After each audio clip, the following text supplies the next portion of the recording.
59, and taking a look at some of the conditions around the region at this hour in Arnprior and in Renfrew right now. Mostly sunny sky. It's 21 degrees. 20 right now in Calabogie under a mostly sunny sky. 21 degrees in Almont and also in Carleton Place. It is 20 right now in Carp as we move closer to some of the other areas in the region. Right now in Kemptville, 21 degrees and mostly sunny skies. In Iroquois, it's 21 degrees and mostly sunny. In Prescott, 22 degrees under a sunny sky. And right now in Rockland, it's mostly sunny and 20. Broadcasting on the unceded traditional Algonquin territory of the Anishinaabe people, this is City News, CIWW 1310 AM Ottawa, CJET 1011 FM, Smiths Falls and the Valley. City News time, 9 o'clock. Number one for local news in Ottawa and the Valley. This is City News, now on 1011 FM and 1310 AM. It's Friday, June 17th. Good morning. I'm Andrew Boyle. Right now in Ottawa and in Smiths Falls, 21 degrees. And here's what's making news in Ottawa and the Valley. Price per litre for gasoline did drop to an average of $2.04 a litre at midnight. While it did peak higher than that earlier this month, it was not enough to cut back drastically on your driving habits. Gasoline demand appears to have come down in Canada, but only very slightly. Patrick DeHaan is a price-tracking website GasBuddy.com. He's with that group and says prices could go much higher before people change driving habits in any significant way. I would have to think that as we get well beyond this, maybe $2.25 or $2.50 a liter, if we got to that number, we would potentially see more of an exponential decline. But there's a lot of inelasticity to gasoline. Now, experts say the back-to-the-office push and pent-up travel demand as well after 2 years of COVID-19 restrictions helping to keep gas consumption elevated in spite of the price. It is wrap-up weekend for Italian Fest, and there are many events through the day today, tomorrow, and also on Sunday, all in Little Italy. They range from sports to entertainment to a kids zone, and of course, Ferraris on display. Now, it's also Father's Day weekend. It appears as though great weather for Italian Fest or any outdoor event is going to be good. Here's City News reporter Jamie Pulfer. The heat is heading out today. The wind is picking up, though, up to 60 kilometers an hour by tonight. The rest of Father's Day weekend, though, is going to be a beauty, according to our meteorologist, Jill Taylor. Plenty of sunshine, cooler temperatures, although some areas may struggle to get to 19 tomorrow. Sunday, Father's Day, plenty of sunshine with the high about 22 degrees. Jamie Pulfer, City News. City News time, 9:02. Now, our area did escape the brunt of those storms that rolled through southern and eastern Ontario. Environment Canada says some of them were pretty powerful, and it hit a few areas like Belleville, for example. They had downed power lines, uprooted trees, and damage to some roofing. The top wind speed there hit 106. Now, the Northern Tornadoes Project is investigating to see if there were any tornadoes that formed during that storm.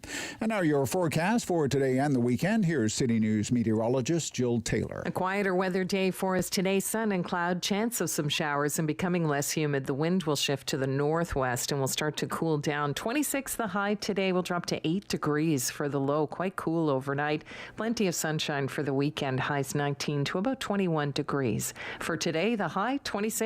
And right now in Ottawa and in Smiths Falls, it's 21 degrees. City News time at 9:03. School boards across the province finding significantly lower student interest after finalizing virtual learning plans for the upcoming school year in September. Some boards are seeing a tenth of the virtual enrollment that they saw this year or even less. Kathy Abraham is president of the Ontario School Boards Association and says interest in virtual learning for next year is down province-wide. It's expected the official opposition in Ontario will have Peter Tobbins as interim leader. He represented the riding of Toronto Danforth for the NDP since 2006 and has served as critic for various portfolios, including energy and the environment. The Ontario NDP Provincial Council set to meet later on this month, and they will vote on an interim leader. New Democrat leader Andrea Horwath announced on election night earlier this month that she was resigning. I'm Andrew Boyle for News Anytime. Follow up online at ottawa.citynews.ca.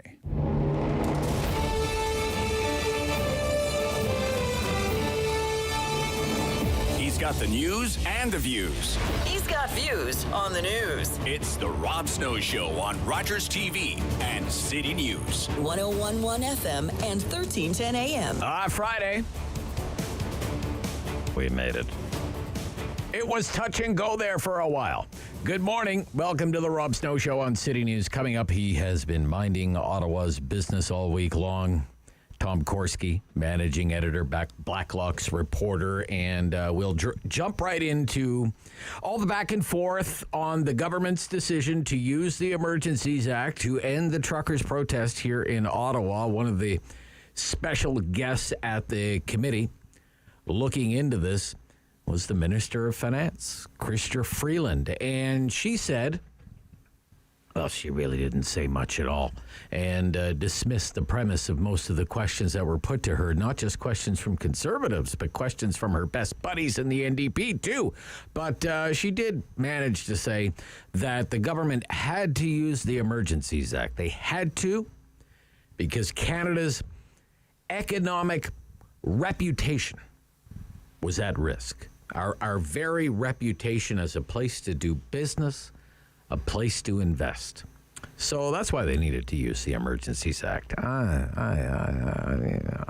don't know.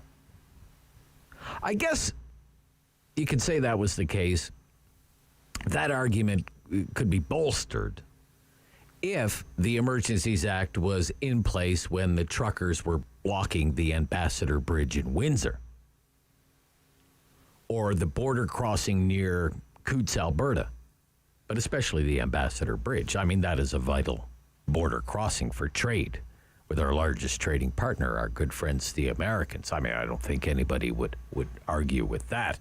But come on, Wellington Street, Kent Street, not the same as the Ambassador Bridge. The Ambassador Bridge was cleared of protesters, not with the Emergencies Act, with an injunction issued by a judge from a court. And it reopened to traffic on Sunday, the 13th of February. The Emergencies Act was invoked the next day. The bridge had already been cleared. The situation in Coutts ended on the 15th. The police in Ottawa really didn't start moving in, towing trucks away, making arrests until the 17th of February. You may remember it was a Friday afternoon, and it went on for most of the weekend. And by Sunday, it was all over.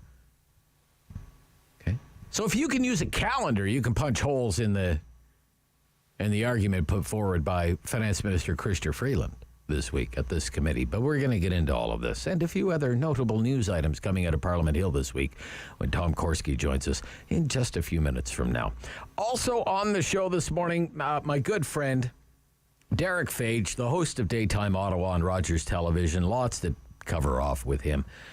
Speaking of truckers and protests, the freedom fighters are planning a comeback. My wife sent this to me yesterday, a link to this Reddit thread. Hey, did you see this? They're planning a comeback.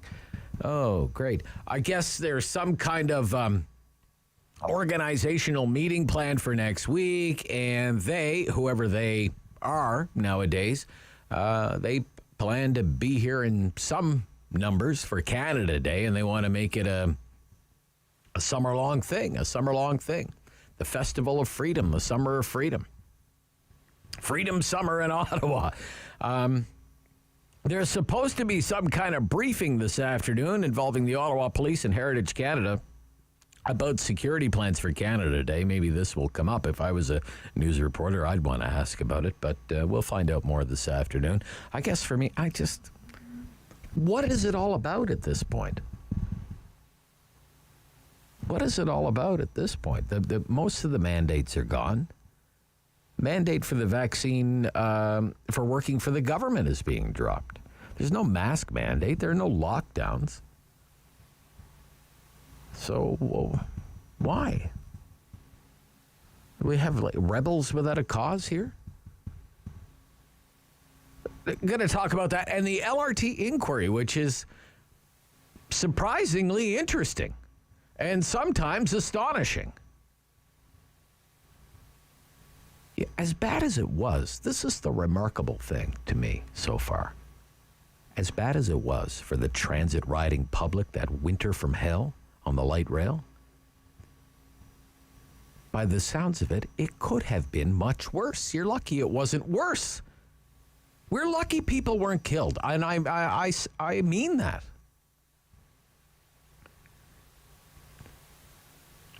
It's a train, a $2 billion train, okay? And the train is not compatible with the tracks. I mean, how does that happen? How does that happen? You know, railroading, not really a new technology for Canada. Okay, we've built railway lines before. Like, you would think those two would go together. And there's some speculation that may have been a culprit in one of the derailments. I repeat, one of the derailments. Plural. Talk about that. Hey, does the Trudeau government have a drinking problem? 95 bottles of wine on the plane, 95 bottles of wine. Take one down, pass it around. The PM and his entourage, all 50 of them, fly to Ethiopia and have 95 bottles of wine? Not to be outdone, the new Governor General and her VIP buddies managed to rack up a $100,000 catering bill. Traveling with her most regalness on a junket to London and the Middle East. Boy, oh boy, they are flying the friendly skies, aren't they? Flying the friendly skies. Do you think they wait in line for passports overnight? Or wait for hours at Pearson Airport? Right. What else do we have coming up today? A panel of returning MPPs after the election. It could get awkward. Did you know your MPP has not had a raise in 14 years? 14 years! And the province's integrity commissioner thinks that should end. A run-of-the-mill member of the legislature earns $116,000 a year. Cabinet ministers, $165,000 a year. The premier, $209,000 a year. And unlike their federal cousins, there's no pension plan for MPPs.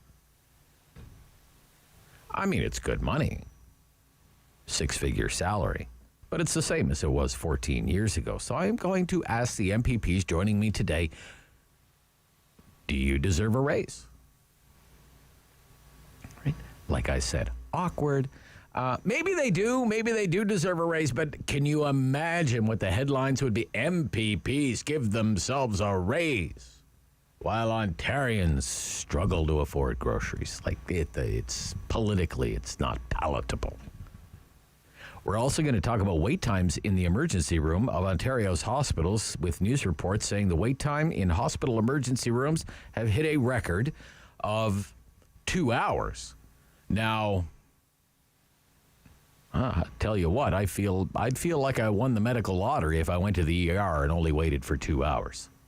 Like, if I saw a doctor in 2 hours, I'd feel like I'd done pretty well. I haven't been to the ER in a while, knock on wood, but my experience is when you go to the ER, don't make any other plans. Like, just clear your calendar. Right. That's been my experience. But we'll talk about that and do the Talk Back Hour, Friday free-for-all Talk Back Hour between 10 and 11 o'clock. We've been coming up with topics all week, so we're done with that. It's your turn We're wide open, within reason. We'll chat about just about any issue that you have on your mind. You want to talk about inflation, interest rates, fuel prices, carbon taxes, housing costs. All you have to do is call me. 750-1310, 750-1310. 613-750-1310, our call-in line. Does your stock portfolio have you down? I'll be your shoulder to cry on. Okay? You can bend my ear. The crypto crash, just how is Polyev going to explain that anyway? Can you call me and explain that to me? And if you're going to spend more than $2 billion on a railroad, should you not make sure that the trains and the tracks have some sort of symbiotic relationship? Or is that just an Ottawa thing? Big, small, somewhere in the middle. It's a Friday free-for-all. That's how we roll on the Rob Snow Show on City News.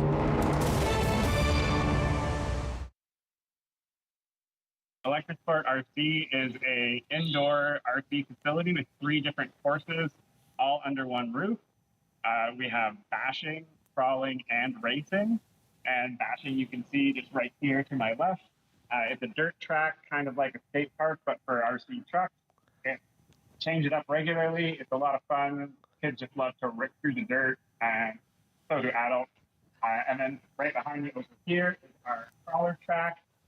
You essentially drive an RC truck, one of these bigger ones, over an obstacle course made out of rocks, wood, and dirt, and other things. We've got some bridges, some rope bridges, all sorts of challenges. Very challenging and addictive, and it's fun to do with kids and parents alike. And then we also have the race course, which is 10,000 square feet and 600 tons of clay. Wow. It's great for taking all sorts of cars around, but we also have a racing community of about 30 drivers.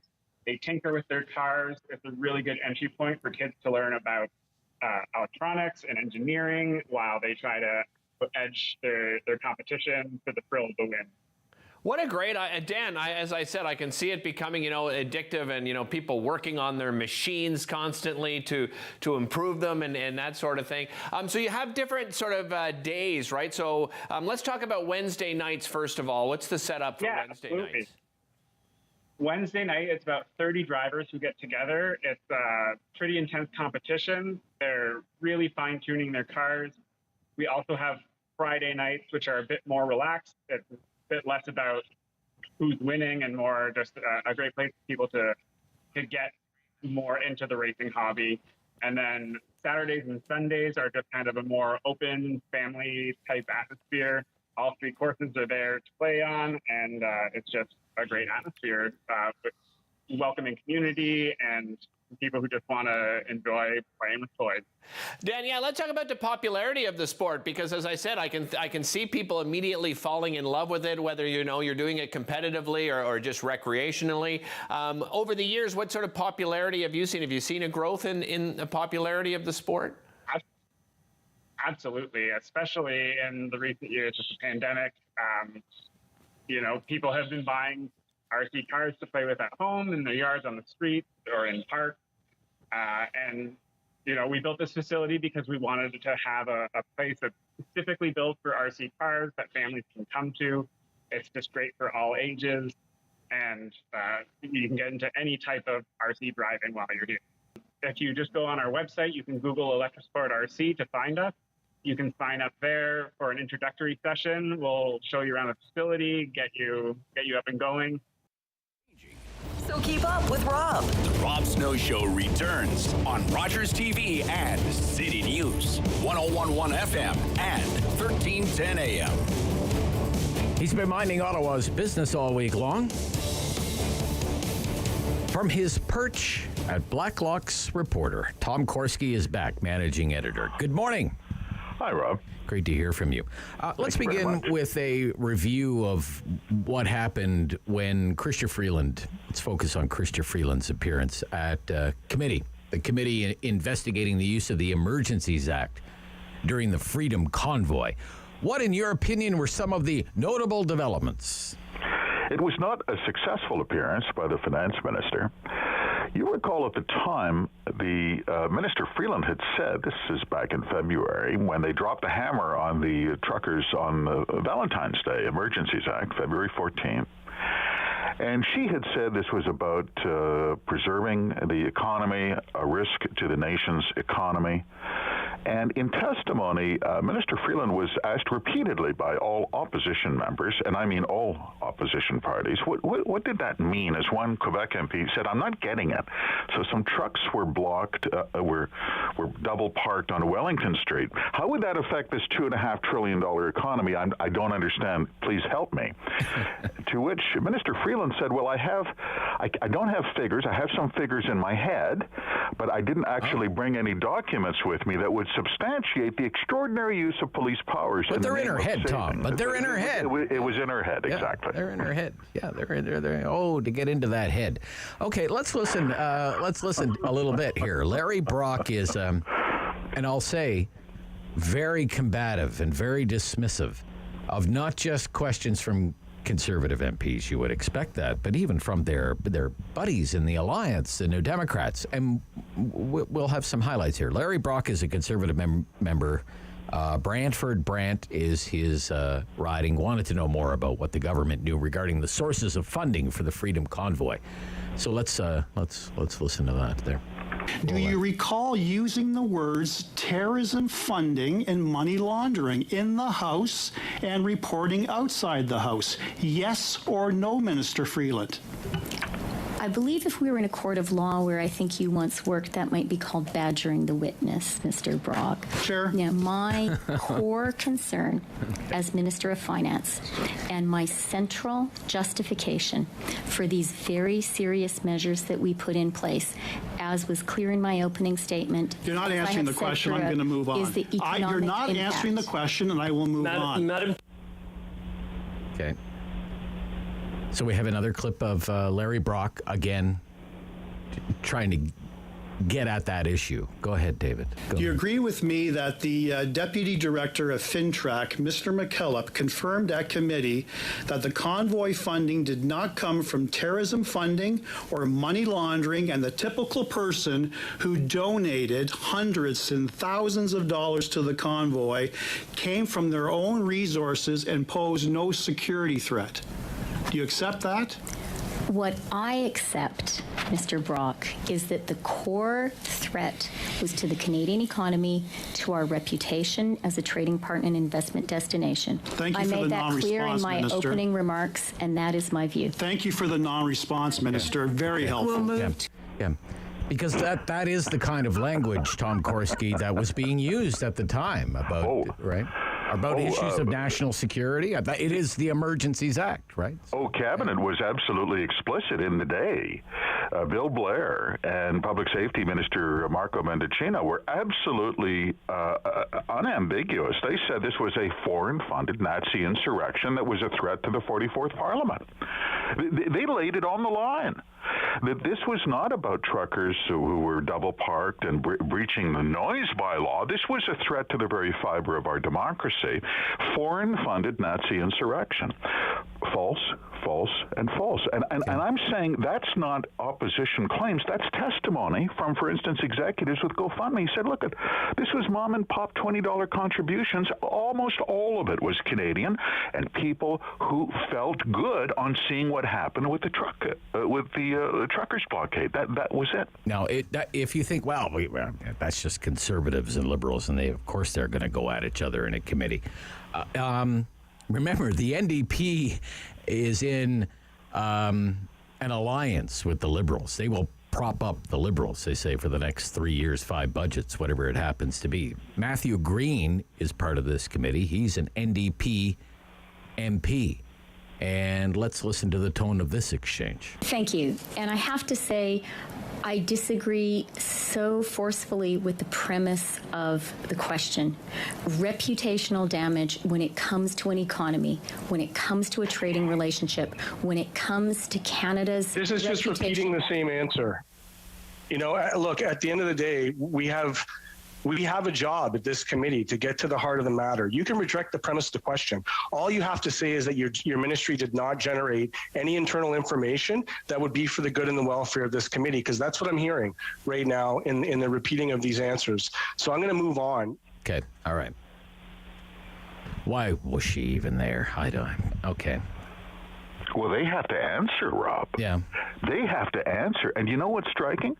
She had 4 months to get ready for that committee appearance. That was 4 months of prep time. Wow. Okay. Yeah. All right. So the vaccine mandate for federal public servants is coming to an end.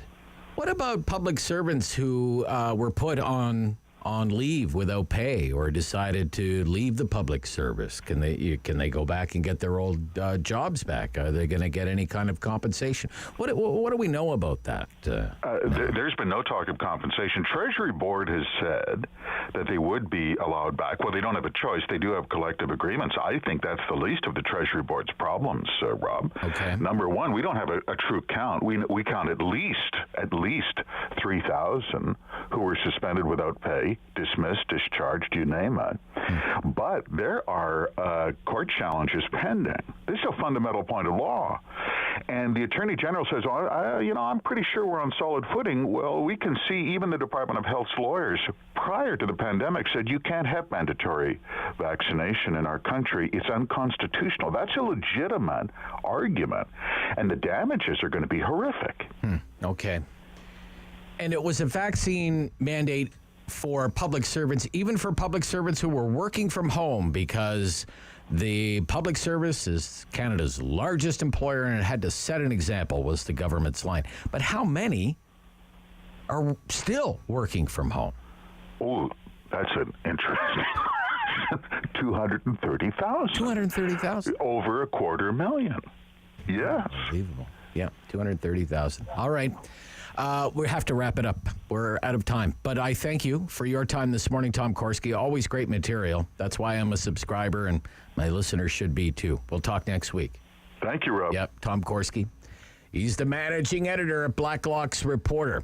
Coming up right after the news, the host of Daytime Ottawa on Rogers Television, Derek Fage. This is the Rob Snow Show on City News.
In Ottawa and the Valley.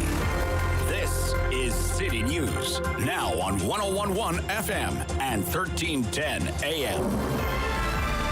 It's Friday, June 17th. Good morning. I'm Andrew Boyle. Right now in Ottawa and in Smiths Falls, 22 degrees, and here's what's making news this hour. Price of gasoline continues to inch down, but still over $2 a liter. Does that price discourage you from driving? According to price tracker GasBuddy.com, yes, but not that much. The easing of pandemic restrictions that kept people close to home and the lack of travel seems to be combining to have us hopping in the car and driving a little bit more, despite the price. That group says it appears the price would have to go considerably higher before we start cutting back. The storm forecast to be severe at times was for some, but not in the immediate Ottawa area. Belleville, for example, had winds topping 106, and that uprooted some trees, damaged some roofs, and knocked over power lines. The weather much calmer through this weekend. Humidity is moving out. Temperatures should be fairly stable, right around 20, and lots of sunshine as well. It's the grand finale weekend of Italian Fest in Little Italy with sports, music, and also a Ferrari display. Provincial NDP Council will be meeting later this month, deciding who will temporarily lead that party after Andrea Horwath stepped down following the June 2nd election.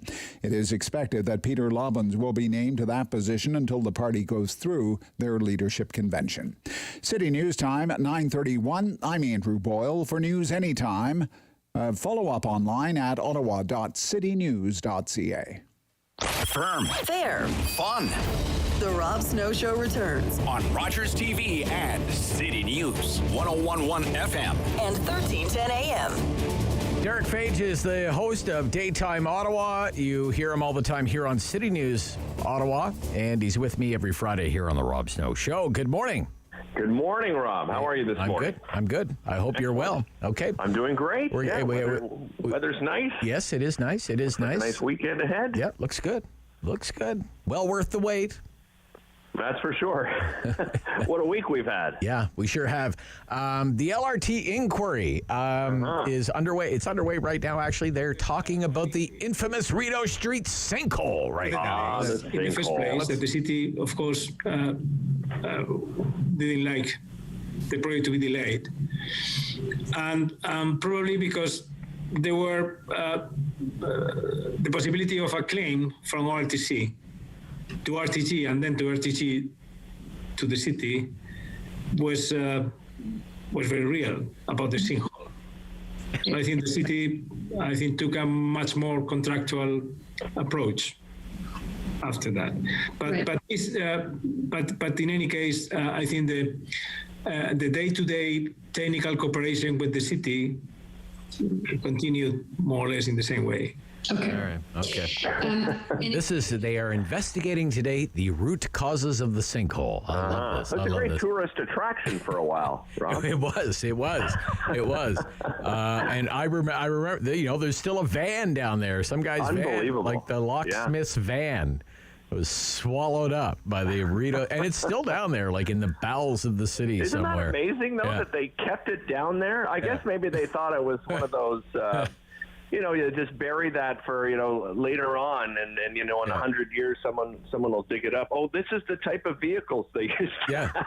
Yeah, or 5,000 years from now or something. It'll be some great archaeological find. It's a time capsule. Yeah, a time capsule. That's right. That's what I was thinking of. A time capsule. There you go. It brings back so many memories because they were in such a rush to get it all cleaned up because President Obama was coming to Ottawa.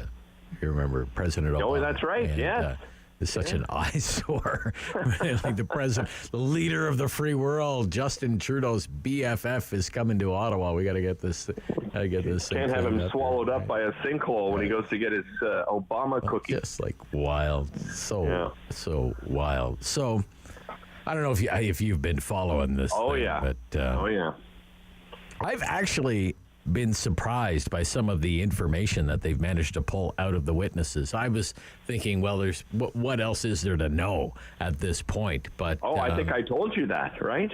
Like I think last year I said, Derek Fage is like, it'd be a waste of money. We don't need to know anything more about this. But I'm okay to admit when I'm wrong. Oh yeah, me too. Yeah. Me too. Yeah. So what have been some of the the biggies for you coming out of this inquiry here? I mean, some of the things are just, really staggering. One thing that stood out to me was, the desire of the city of Ottawa is to have 24,000 riders per hour in every direction. And when you consider that, the people that have been, the witnesses that have been talking about it, de Klerk in particular said, that's really the size of a subway train. We've gone from a train that was supposed to have 8 doors to 14 doors. I think you mentioned it in your opening.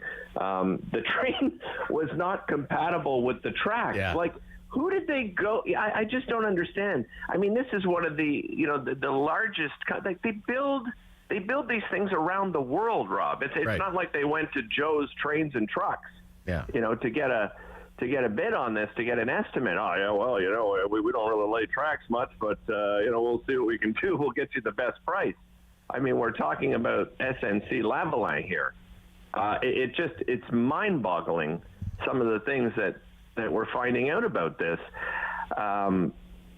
They compared it to this train to the New York subway system. That's not what we have here. And then the other things, according to the document, Alstom said that they were confident the trains would work even in harsh winters, right? That the conditions are the same that we've seen in We Northern want a Europe. train. We want a train that can take anything an Ottawa winter has to offer, which That's is right. everything. That's right. But larger and more capacity than all those other trains that you gave examples of, by the way, in Sweden and Finland and Russia and so forth. Those were the examples you gave, but you basically doubled the capacity. Well, I don't know who the engineers are working on that, but I mean, practically doubling the capacity in itself, Rob, does that not logically say to you, well, that sounds like it could be a problem? It's just the trains and the tracks not going together. I mean, that's just unbelievable. It's just, it's laughable. It's laughable. Like they drove the last spike for the CPR in 1885. Like, trains are not new in Canada. Yeah. We've built trains from one end of the train tracks from one end of the country to the other, and There's put no doubt trains that up, there was political pressure to get this off and isn't running. that one of the other revelations? I thought that the Nancy Shepherd's testimony was very illuminating. How this $2.1 billion figure, she was saying, well, that was just like a spitball Class D estimate. Like, nobody knew if that's what it would cost or if it would be anywhere in that neighborhood. It could be $500 million over. It could be $500 million under. Now, when was the last time a big infrastructure project ever came in under budget? But nevertheless, like, that's $1 billion, right? A lot of money. $1 billion leeway. But the mayor really, he was running for office, and he really seized upon that. Oh yeah, in 2.1 right? billion, and let's put that in writing, and fixed price contract, and on time, on budget, and it just became this political thing, like, and the people at the city didn't even know. Can we build a system for 2.1? I guess we're going to find out, and the answer pretty early on was no. we know we can't. We have switches that freeze. We have wheels that won't stay round. We have passengers who would love to get on this train, but instead they're freezing in the dark in these open air transit stations that we have. Oh my gosh, it's just remarkable. I know. Well, yeah. I mean, Alstom told the hearing that this model in Ottawa had never been used before and is the longest light rail train in North America. Why are we the guinea pigs? Why did we decide to be the guinea pigs for a model like this? It's insane. Now, on the other side of it, let's be honest, Alstom, the other partners, SNC, ACS Infrastructure, you go on and on, RTG, all the RTG partners. I mean, they sold us this bill of goods, right? They said they could do it and that they could make it happen. Political pressure aside, you still have a company that, as I said earlier, does this all around the world, and they convinced you that it could be done. So I still think, although there is blame to be put on, the mayor and city council, I still think, to me, most of the blame lies on the shoulders of these companies that sold us a bill of goods. Well, I wouldn't let the city council entirely off the hook, and I know that's not. I know that's not what you mean. I know that's not what you mean, but we should not forget we would not be knowing this stuff. They did not want to have an inquiry. They voted against having an inquiry, right? Yeah. Yeah, agreed. Yeah. So, do you still want to buy $3.5 billion more of it? Not of this train. I want to go to Joe's Trains and Trucks. Joe's Trains and Trucks, yeah. See what Joe can offer me. My God. Any surplus CN equipment laying around there? Okay. I mean, after this is done, Rob, I mean, is it, I really wonder, is there going to be lawsuits all over the place here, right?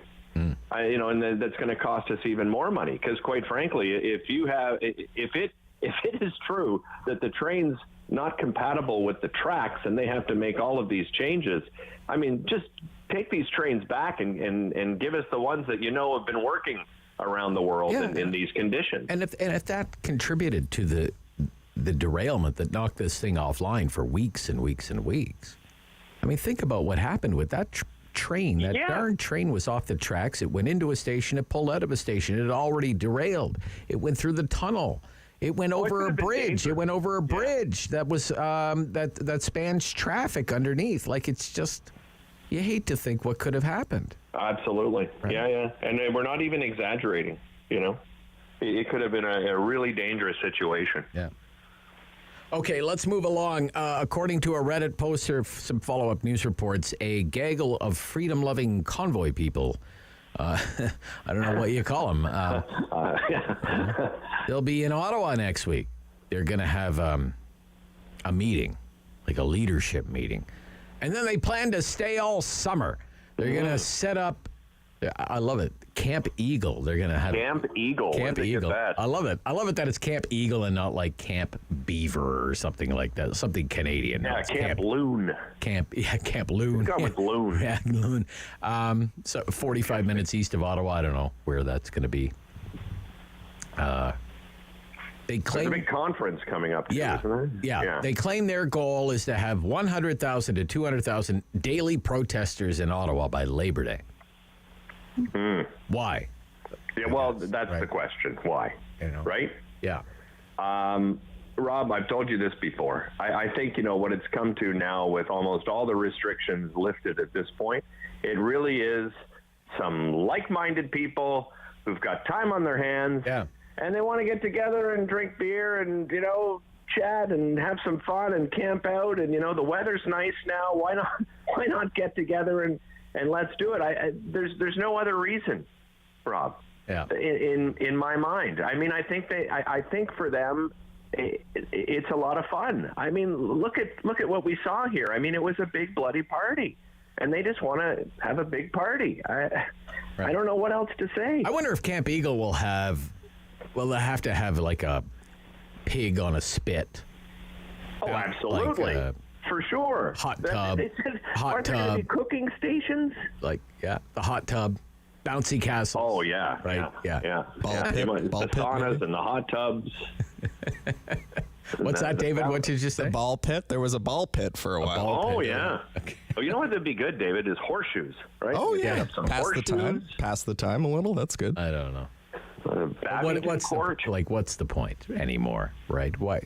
And if this, as you say, if this is just going to become some kind of weekend warrior thing, whatever, we're going to go, we're going to go to Ottawa and, wave flags and honk horns or whatever the case might be, drive around Ottawa, go to Parliament Hill, or I don't think they'll get anywhere near Parliament Hill. No. Whatever the case might, wherever they want to go. Park and walk, I guess. Whatever. There are lots of there are protesters in Ottawa every day. There are people who are upset against the government for any manner of reason, right? Any number of reasons. They don't all make it to the 6 o'clock news. Mm-hmm. Right. Yeah. So if these are just going to be if they're just going to become part of like a regular feature in Ottawa's protest scene. Well, and this is going to, whatever. We don't put the pro-life protesters who are out every day in the vicinity of the clinic in Centertown. They're not on the Supper Hour News every night, right? No. So, well, and they like the attention, right? I mean, you can just see, some of the protesters that are now being released, and you see the gatherings, and they feel like celebrities. They love it. They love the attention. I mean, who doesn't? Right. Okay. Right. Yeah. Derek Fage is with us, host of Daytime Ottawa on Rogers Television. Do we need a drinking limit on the VIP government airplanes? What is going on, Rob? Holy cow. There's a couple of dandy stories. Yeah. It's the Conservatives are filing these requests for spending documents. How much did you spend, right? To embarrass the government. And, it happens all the time. And the thing is, this kind of stuff drives people crazy. Oh, it drives me nuts. If you tell a Canadian, the government is $1 trillion in debt, nobody can relate to that. Right. If you tell them, Trudeau and his entourage went on a trip to Ethiopia and drank 95 bottles of wine on the plane. 95. I get it. There's 50 people, but my gosh, 90, holy, that's a lot of wine. That's a lot of empties. Rob, I'm thinking there's an intervention that needs to happen between the Prime Minister and his entourage and the Governor General and her entourage. Prime Minister swears he doesn't drink. He doesn't drink. He doesn't even drink coffee, apparently. Well, he's probably taking edibles while the rest of the French. I don't know what's going on. I mean, to just look around and not be a part of this, I don't understand. Oh, man. Right? Yeah. Oh, boy. And, imagine like we banned those Sunwing people weren't allowed back in the country because of their party plane. Yeah.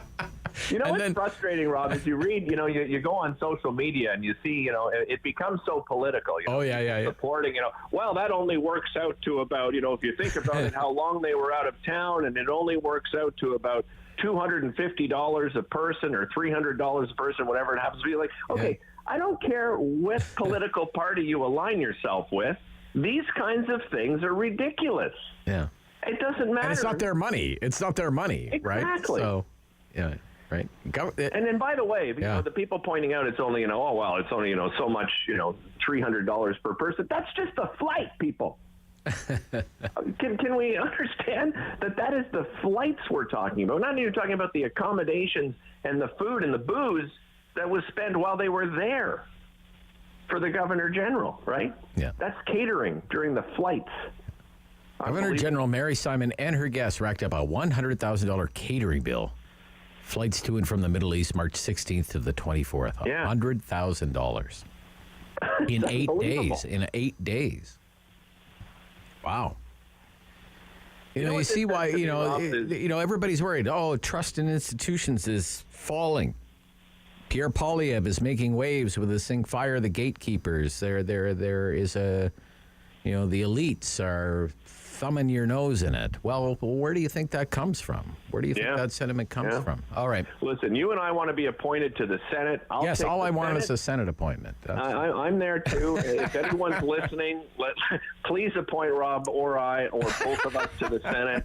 And either that or just make me part of one of these entourages. I mean, I can do anything. I'll do communications. I'll look after the Twitter feed for the Governor General, something. Yeah. But, okay. All right. Party time. How much time do we have? 4 or 5 minutes, something like that? Okay, all right. Okay, so we do have time to go down a music rabbit hole. Oh, excellent. I love it. Yeah, so today is the 50th anniversary of the Watergate break-in. Okay. When the burglars broke into the Watergate building. Right. The scandal that brought down President Richard Nixon. 50 years ago. Wow. And now everything is a gate, right? 1972. Every scandal is now like gate. Like Boris Johnson is dealing with Partygate right now, Yeah. We've had Tuna Gate and everything else here in this country. Everything has to have a gate. Watergate. So I was thinking today, because this is what happens when I go down these musical rabbit holes. 1972. What if I was one of the Watergate burglars? And I'm sitting in the car outside the Watergate Hotel, and I'm waiting to go in, and I'm going to bug the Democratic headquarters. I'm gonna bust into Larry O'Brien's office. That was his name, the head of the Democratic National Committee. I'm gonna bust into his office and I'm gonna bug his phone. But before that, I got to sit in the car and think about this. What would I be listening to on the radio? Oh, okay. 1972. So I have how many do I have here? 1, 2, 3, 4, 5, 6. It's a tough one because it's going back. I mean, all of these songs are 50 years old now. You have to be an old man, right, to know some of these. Yeah. And I was only 1. So I don't know. Were you around 1972? 1972. Yeah, born in '69, so I'd be 3 years old at the time. Yeah. Right. So your papa would have been listening to tunes like this, probably. That's right. On a record player, on vinyl, but these all would have been on the AM radio. Okay. In your dad's car back in 1972.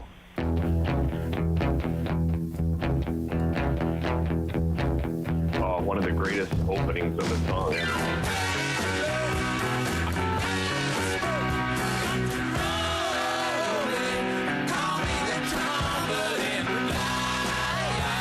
Love me some Rolling Stones.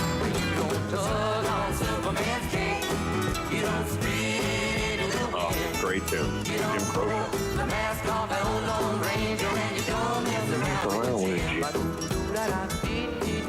Got the album. Just call on me, brother, when you need a hand. We all need somebody Lean on me, Bill Withers. to lean on.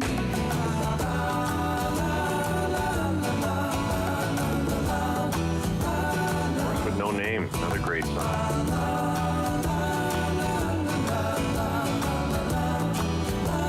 What was that Horse with No Name?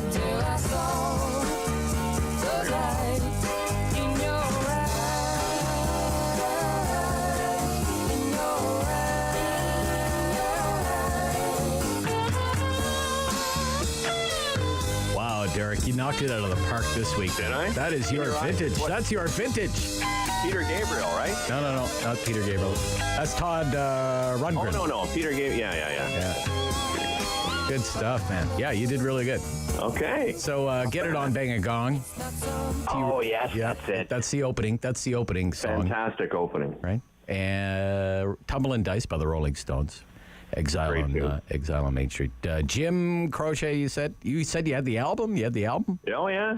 Have or had? I still have. I got you all still my have vinyl. it? Yeah, Holy from when cow. I was young. I kept all my vinyl. Man. You even got Bill Withers. Oh, yeah. Great. Well, that's a great tune. Yeah. America, Horse with No Name, and Todd Rundgren, I Saw the Light. Yeah. Very well done, Derek. Thanks. I'm very impressed. So, you got big plans for the weekend or what? What are you doing? Heading to the cottage. Oh, you are headed up to the Cas. Yeah. Looking forward to it. Still working on our basement renovation. Lots to do still. Got a couple of walls up. We've got a few more to put up down there. But that's the kind of thing my wife and I love to do. Good for you. I love working with my hands. Yeah. Okay. All right. Well, look, enjoy the weekend. You too, Rob. And we'll talk to you next week. All right. Take care. From Daytime Ottawa. On Rogers Television, that's host Derek Fage. This is the Rob Snow Show. Talkback Hour is still ahead at 750-1310. We'll be back in a moment here on City News.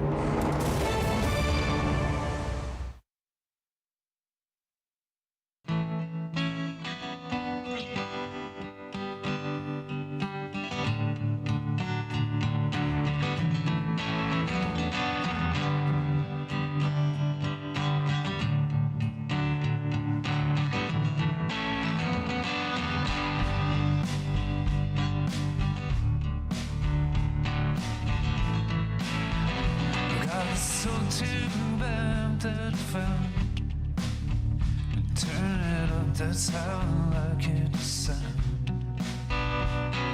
It's burning to the power of tears. It gets too hard to pick up.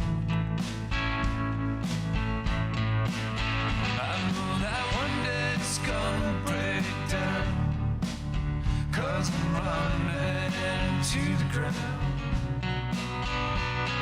It's only got so many trips left around the sun.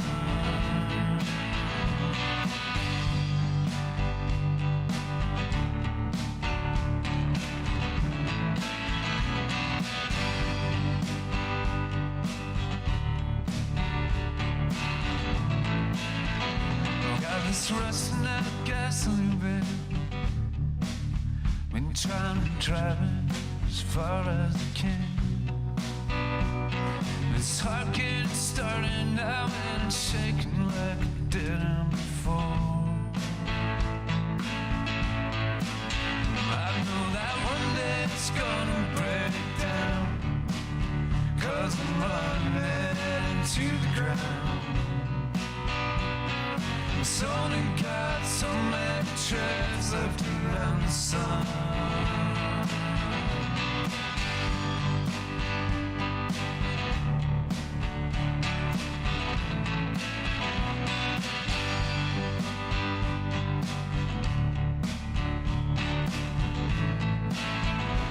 That's funny that I was getting.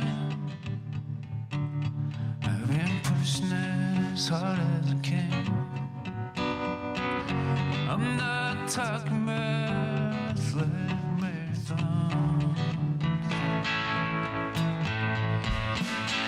I know that one day it's gonna break down, 'cause I'm running to the ground. It's only got so many trips left around the sun.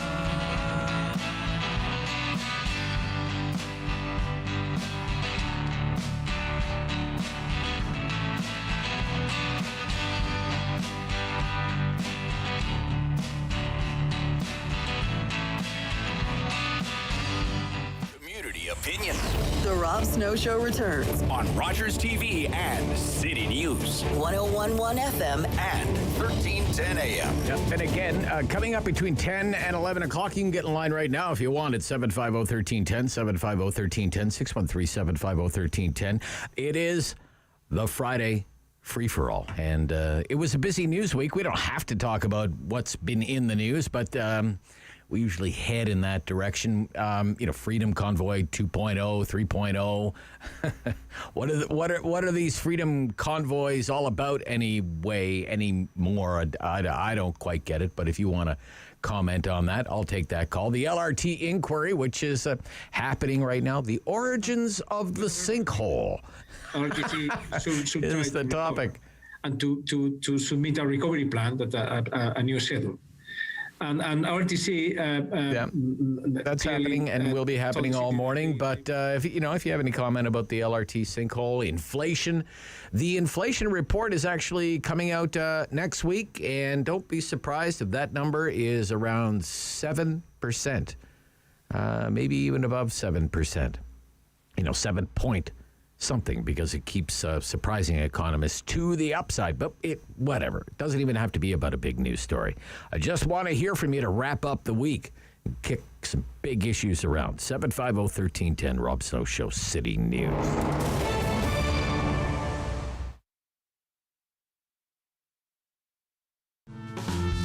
Green light, motors on. Need some loving and the feeling is strong. Hi, my name is Kelly Lee Evans, and I am so excited to be performing for Encore Ottawa 3. I think my music really represents me and the message that I feel like I feel like I'm constantly in this search for happiness, and sometimes I'm getting it, like sometimes I'm nailing it, and sometimes I'm just like I'm not, which I think maybe is like the story of so many of us. And I love for my music to have a feeling of joy, but I recognize that you can have sadness as well. So I tend to have music that really floats and moves along human emotions, because that's real life. Baby, make this feeling last. Try to make magic happen, but you put in up a fight. So I'll be alone. I was so excited when I found out that I was given this grant to be able to make this concert, because I knew it was going to be the first opportunity that I was able to play these songs for others. This album was recorded really, truly in isolation, in the sense that I wrote the music by myself, and everybody was in their little, homes, recording each of their parts. And so nobody ever got together in a room together to play this music. So you're gonna see, I think, the joy of playing live, of being together. And you're going to see like why I think organizations like OMIC exist, so that musicians can be out here in Ottawa creating. And there's one element missing, the live audience is missing, but I know that people at home will definitely feel like what we're trying to put out.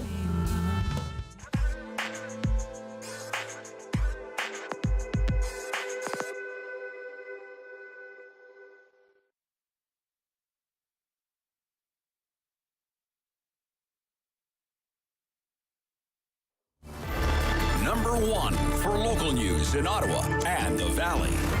This is City News, now on 101.1 FM and 1310 AM. It's Friday, June 17th. Good morning. I'm Andrew Boyle. Right now in Ottawa and in Smiths Falls, 22 degrees. Here's what's making news in Ottawa and the Valley. Former CEO of Rideau Transit Group testifying this morning at the inquiry into the light rail failures since launch. Antonio Estrada is talking about the relationship between the city and the builder following the sinkhole on Rideau Street that delayed construction. He said the initial estimate was tunneling would be able to resume after a 3-month delay, but that didn't happen because soil treatment had to be done first, and that took months to complete, but he did not remember the exact timeline. The impact on the scheduled resumption did increase, though, and Estrada says in order to catch up to the schedule, everything would have to move ahead perfectly. It didn't. When asked why the launch date was not moved then, Estrada says the city did not want to hear about delays. They wanted recovery, which he believes they knew would be very difficult to achieve. City News Time at 10:01. Grand finale of Italian Fest is on this weekend, and the weather is going to be perfect for it. There's a kids zone at Plouffe Park starting at 4 this afternoon. That continues all weekend. Also, the traditional Ferrari display. There are concerts and sports all around Little Italy. It's not going to be too hot. Temperatures around 20 and the humidity is left. Here's City News reporter Jamie Pulfer. The last weekend of spring, also Father's Day weekend, and the heavy heat is hitting the road, according to our meteorologist Jill Taylor. Oh, we're getting into a fresher feeling air mass. We will lose the humidity through the day. Still a little on the muggy side, but nowhere near as oppressive. Now, she warns of winds of up to 60 kilometers an hour in spots tonight. Then the rest of the weekend will be closer to 20 degrees with lots of sunshine. Jamie Pulfer, City News. City News Time at 10:02, and now the rest of your forecast. Here's City News meteorologist Jill Taylor. A quieter weather day for us today. Sun and cloud, chance of some showers and becoming less humid. The wind will shift to the northwest and will start to cool down. 26 the high today, will drop to 8 degrees for the low. Quite cool overnight. Plenty of sunshine for the weekend. Highs 19 to about 21 degrees. For today, the high 26. And right now in Ottawa and in Smiths Falls, it's 22 degrees. Now, you may be asking, if you're in the city, what happened to the storm that was supposed to hit yesterday? We did get some rumbles of thunder, but Environment Canada says the powerful thunderstorms did hit a few areas in eastern Ontario. It points to Belleville in particular. It had downed power lines there and uprooted trees, along with damage to some roofs. The top wind speed there was measured at 106. Now, the Northern Tornadoes Project is investigating to see if there were any tornadoes that formed during that storm. The House of Commons has unanimously agreed to suspend COVID-19 vaccine mandates for members of Parliament, also staff and visitors, and that will begin on Monday. Government House Leader Mark Holland put forward a motion yesterday to end the mandate, which has been in place since last fall. Conservative House Leader John Brassard says it's about time the rules changed and that Parliament has been an outlier when it comes to public health rules. Some Tory MPs have refused to disclose their vaccination status. House Speaker Anthony Rota says wearing masks is still mandatory in the House of Commons until June 23rd, and that rule will stay in place for the rest of the precinct until then. Emily Joveski, The Canadian Press. City News Time 10:03. The European Union executive arm has recommended making Ukraine a candidate for EU membership. The European Commission President Ursula von der Leyen says the move would be a step one to Ukraine one day joining that 27-nation bloc. The Commission recommends to the Council, first, that Ukraine is given European perspective, and second, that Ukraine is given candidate status. This is, of course, on the understanding that the country will carry out a number of further important reforms. Now, the leaders of the bloc member states scheduled to discuss the recommendations during a summit that's going to be held next week in Brussels. I'm Andrew Boyle for News Anytime. Follow up online at ottawa.citynews.ca. Talk back. Hello. On the Rob Snow Show. The phone lines are open at 613-750-1310. Now, the Rob Snow Show continues. 750-1310. The call-in line for the Friday free-for-all, our favorite hour of the week around here. Means we're this close to quitting time.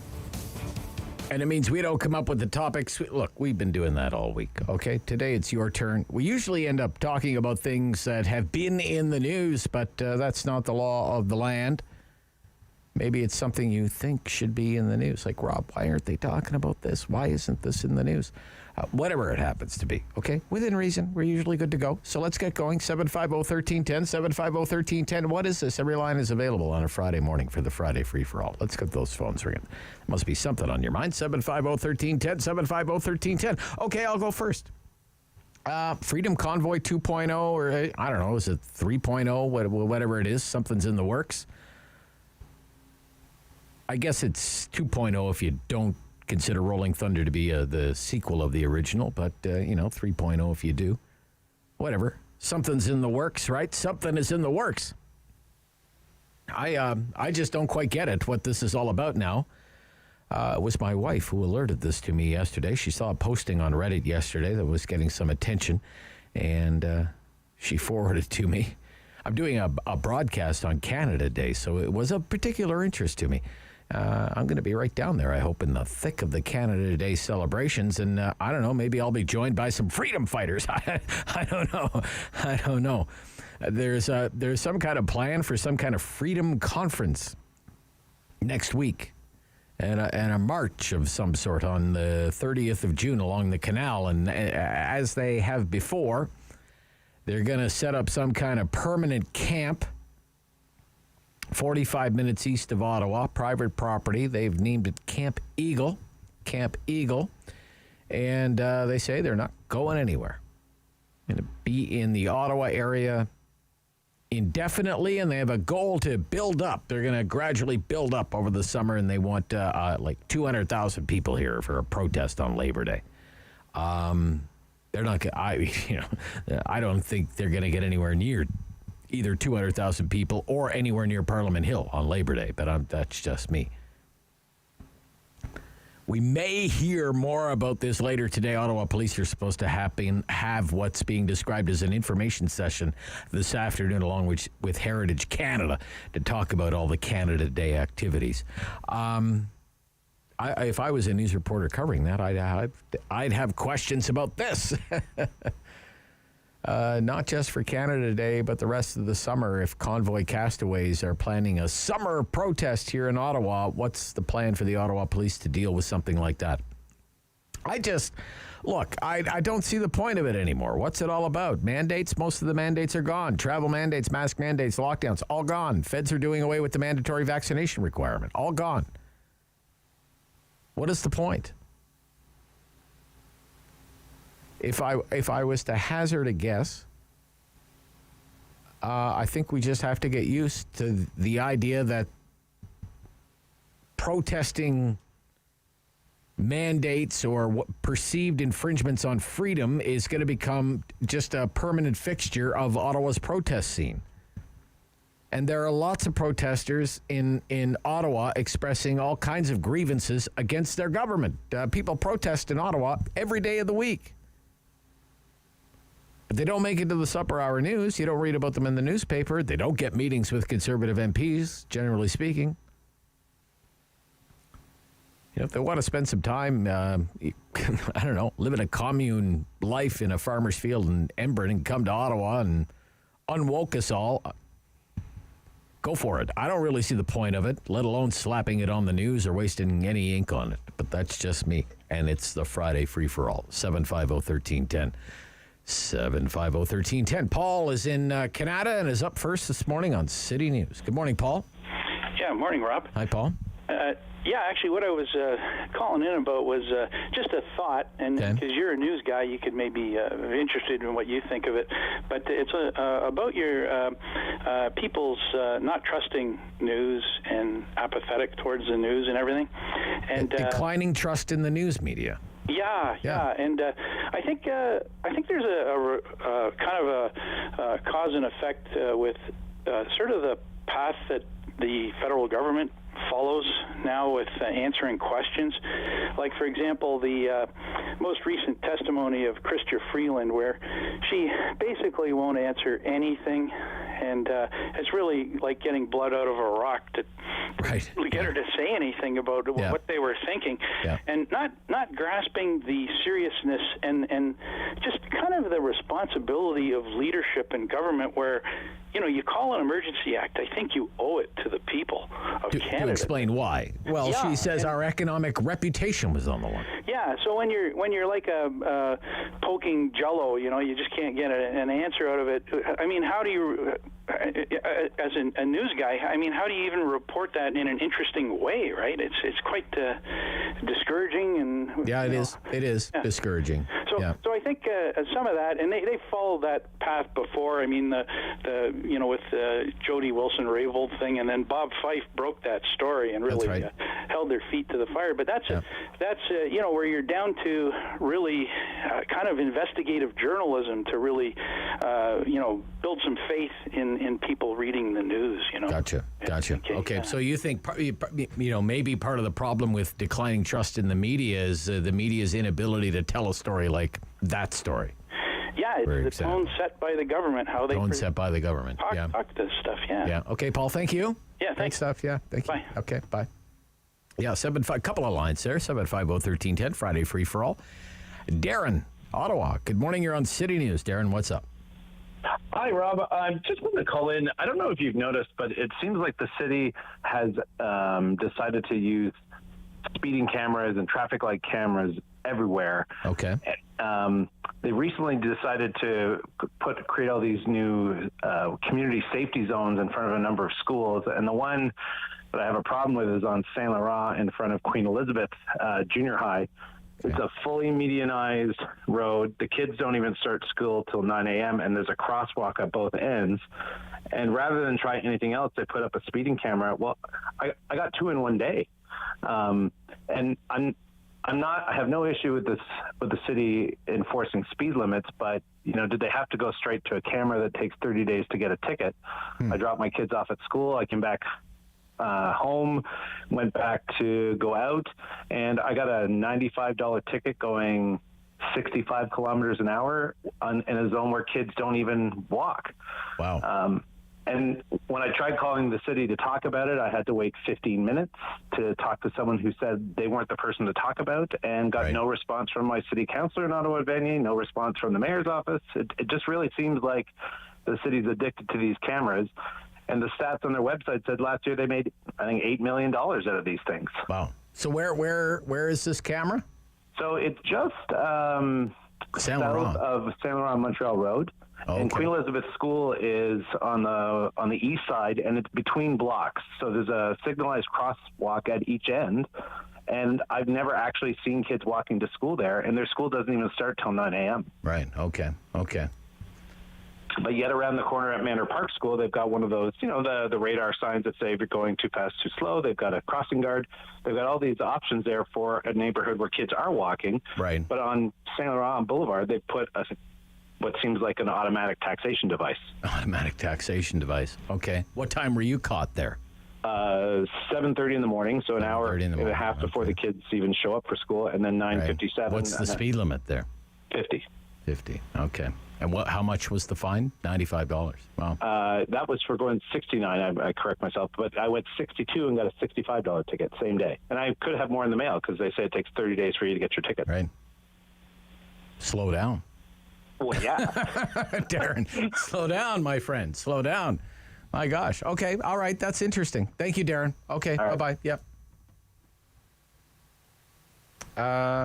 Jacques. Yes. I was calling because of something that's been bothering me increasingly in the last several years, and that's the political Americanization of Canadian society. I used to teach university history, and I was an advisor to a couple of prime ministers and premiers. So, I know a fair amount about Canadian history.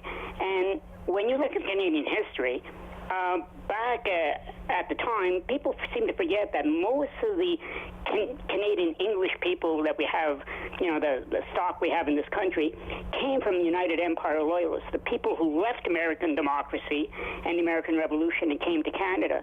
And those people didn't believe in recall. They didn't believe in an elected Senate. They didn't believe in any of that. That was what Americans believed in. Now, during the first 100 years of our federation, we became increasingly North American and Americanized by the Liberal Party, who wanted to, sort of free us from the British tie. And but in the last 30 years, 40 years perhaps, with the Reform Party, now Conservative Party, and the influence of Americans in Calgary and in Alberta, what we've come to is a wave of led by the Conservative Party. Okay, but there's a long history, Jacques, just let me jump in there. Americans in Calgary, but hasn't the West always had a very what I would call a very vibrant brand of kind of protest politics? Well, that's absolutely true, right. and in fact, they've always been more independent than say more the East, because grassroots, believers in direct democracy, accountability. Because we're under the reform, the Canadian policy of putting people out west by John A. Macdonald, they were just kind of Eastern Europeans brought to Canada, put out west, and sort of left to their own devices. And so they really formed a certain independent streak, and that's true. But since the discovery of oil in Alberta and the sort of the American influence that came into Alberta, what it's done, it's given a political veneer onto what you're right in saying that there's kind of an independent streak out west. And so now what we've got is a political party and advocating American ideas of individual freedom over. Jacques, let's think about our politics of late. The only for example, the Roe v. Wade decision that's probably going to come out in the next week or so from the United States Supreme Court, seized upon by the Conservative Party? No, not by the Conservative Party, by the Liberal Party. Who's importing the toxic American politics into Canada for political gain? Is it the Conservative Party? It's the Liberal Party that's doing that. What I'm talking about is the moment there was another terrible mass shooting in the United States. Who couldn't wait to get in front of a microphone? Who couldn't wait to get in front of a television camera and talk about gun control? No, but you want to put it on Americans in Calgary and the Conservatives and the Reform Party. These are ideas of individual freedom over group freedom, whether it's whatever it may be. It's the idea of putting the individual ahead of the group. In Canada, we historically have put the group ahead of the individual, and now with these protests, etc., we're putting individuals ahead of the group. Okay. We're saying individual freedom is the greatest freedom. And so, and the truckers is a good example, because they don't see that the freedom of the group, that is to be not to get COVID, is they're putting it as inferior to the freedom of the individual to decide not to get his vaccination shot. Right, but I also am supposed to be protected by a Charter of Rights and Freedoms. That's right, and there's a balance, of course. Where I have a freedom of religion and a freedom of expression and a freedom, to be free from unreasonable search and seizure, all kinds of fundamental freedoms. But it's interesting because when the Charter of Rights and Freedoms was brought in basically by Mr. Trudeau, who I was working for at the time, he was criticized by conservatives and others because they didn't want a Charter of Individual Rights and Freedoms, and... Well, we had already had a Bill of Rights. We already had a Bill of Rights by that point. Well, the Bill of Rights was brought in by John Diefenbaker, and it wasn't really very important. But the Charter of Rights puts it in the Constitution. Okay, all right. I have to go. I'm out of time. Very interesting. I hope you'll call back sometime. We can carry on this discussion, Jacques. Thank you. Bye-bye. 750-1310. Rob Snow Show, City News.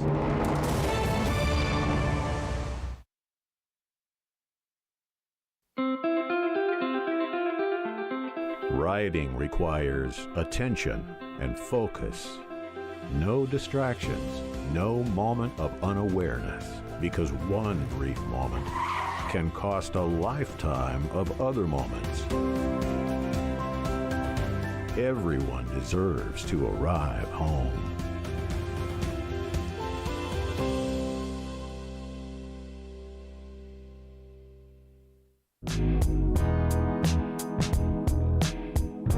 The Maritime provinces are home to some of the oldest settlements in Canadian history.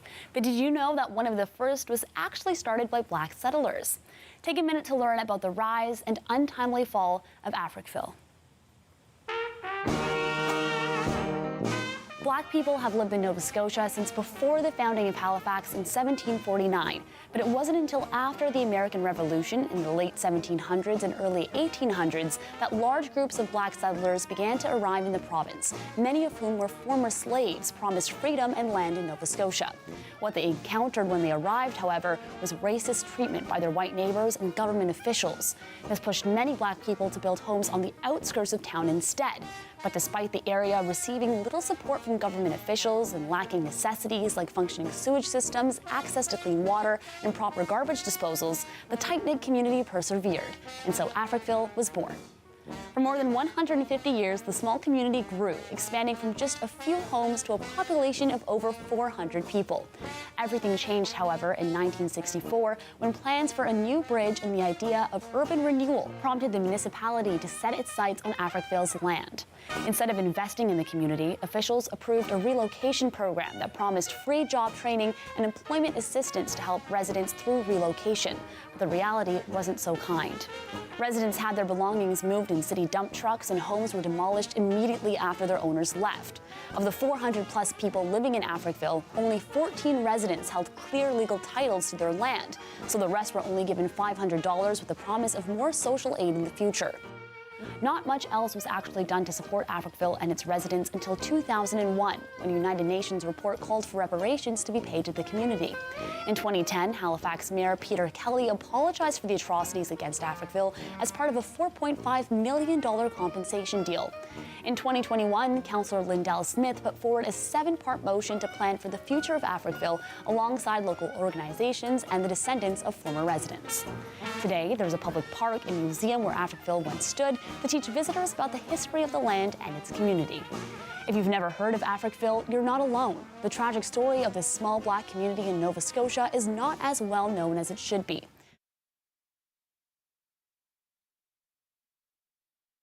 It's time to talk back on The Rob Snow Show. Have your say and call now. 613-750-1310. Friday free-for-all talk back hour. So if you have something you want to raise, you want to unburden yourself, this is the place to do it right now at 750-1310. Bob is in the East End. Bob. Yes, good morning, Rob. Hey. Yeah, I'm just calling about, there's a park called White Rock Park. Well, it's in Carson Grove here. Okay. And I just noticed there's a sign. I just noticed it had been a while, but there's a sign up saying they're doing some work on it, and the cost is $4.9 million. Wow.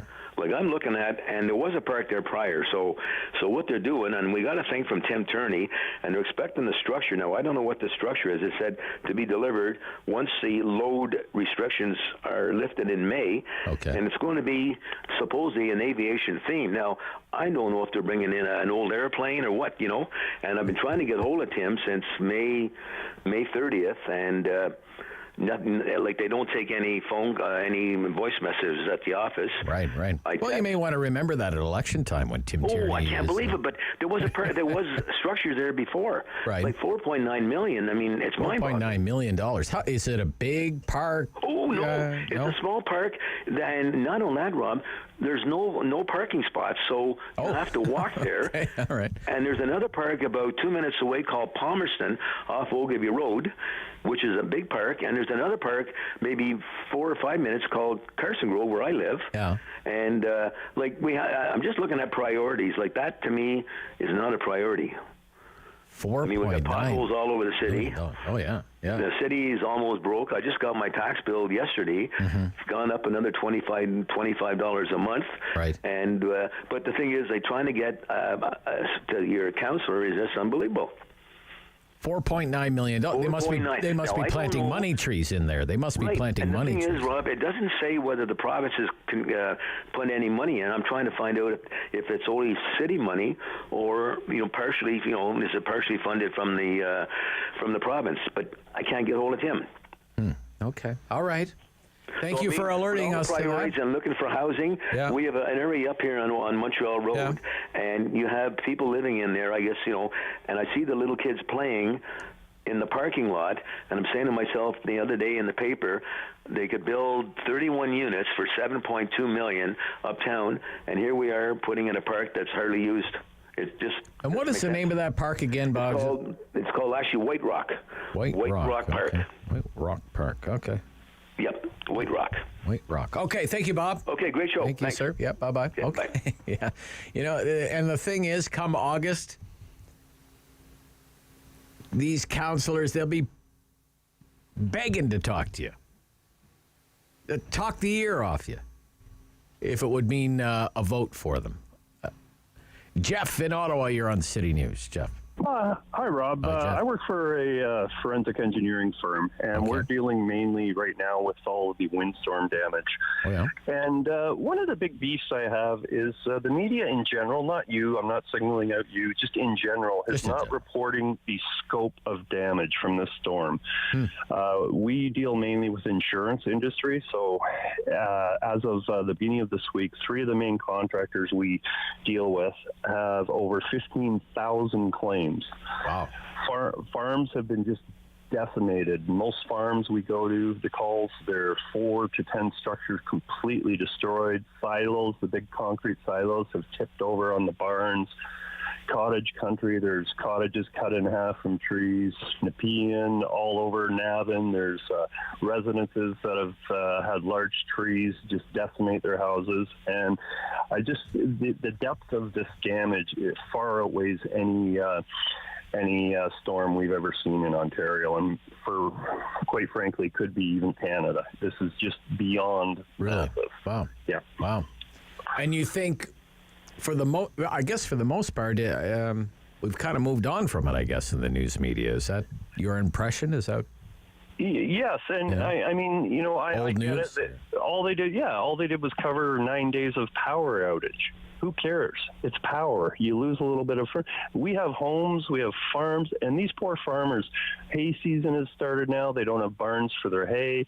They've lost combines. They've lost main structures. It's and the silos. I mean, I had one. It was a 25 by 65 foot steel silo, and the farmer said, "See over there, about a kilometer.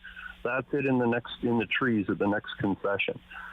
This was just beyond catastrophic. Yeah, that's a very good point that you make. We're moving into a key part of the agricultural season here. We have a huge agricultural economy in Eastern Ontario. Yeah. So. Well, the other thing, too, is every farmer you talk to now, too, their feed has doubled, their fertilizer. Oh, yeah, sure. Yeah, fuel. we've done stories on that. We've had farmers on the radio about that, but. Yeah, it's just.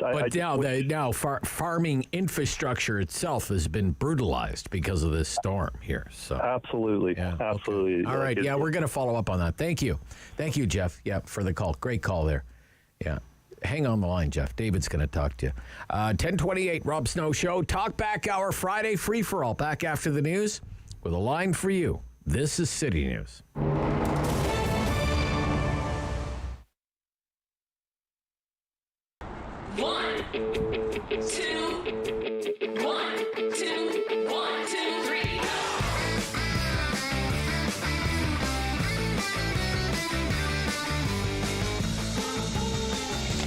Today is a very exciting day. We are officially opening the Interzip Rogers for the summer season of this year. Last year we were expecting to have maybe 20,000 people, and we actually had over 30,000 riders for the first year. So we're really excited to reopen this year.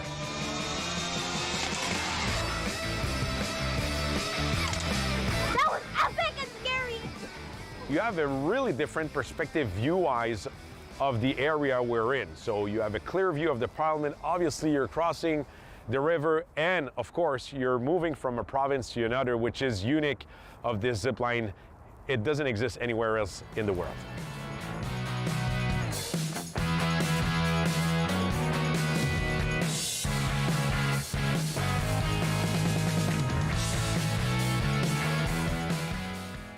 Rogers has been partners even before Interzip opened, actually. They were all in the first meeting we had with Rogers, and that for us was really a nice commitment. We're really fortunate to have Rogers with us, and on top of having Rogers, it's basically the name of the zipline, which is the Interzip Rogers, that is now pretty much renowned across the country.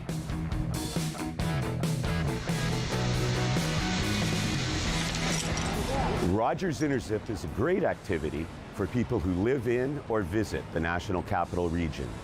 Get out and have an opportunity to zip across the Ottawa River between Ottawa and Outaouais.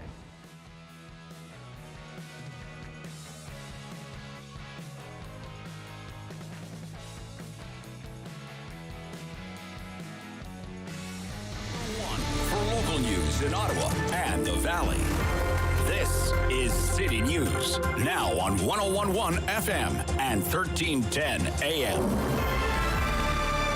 It's Friday, June 17th. Good morning. I am Damilola Unime.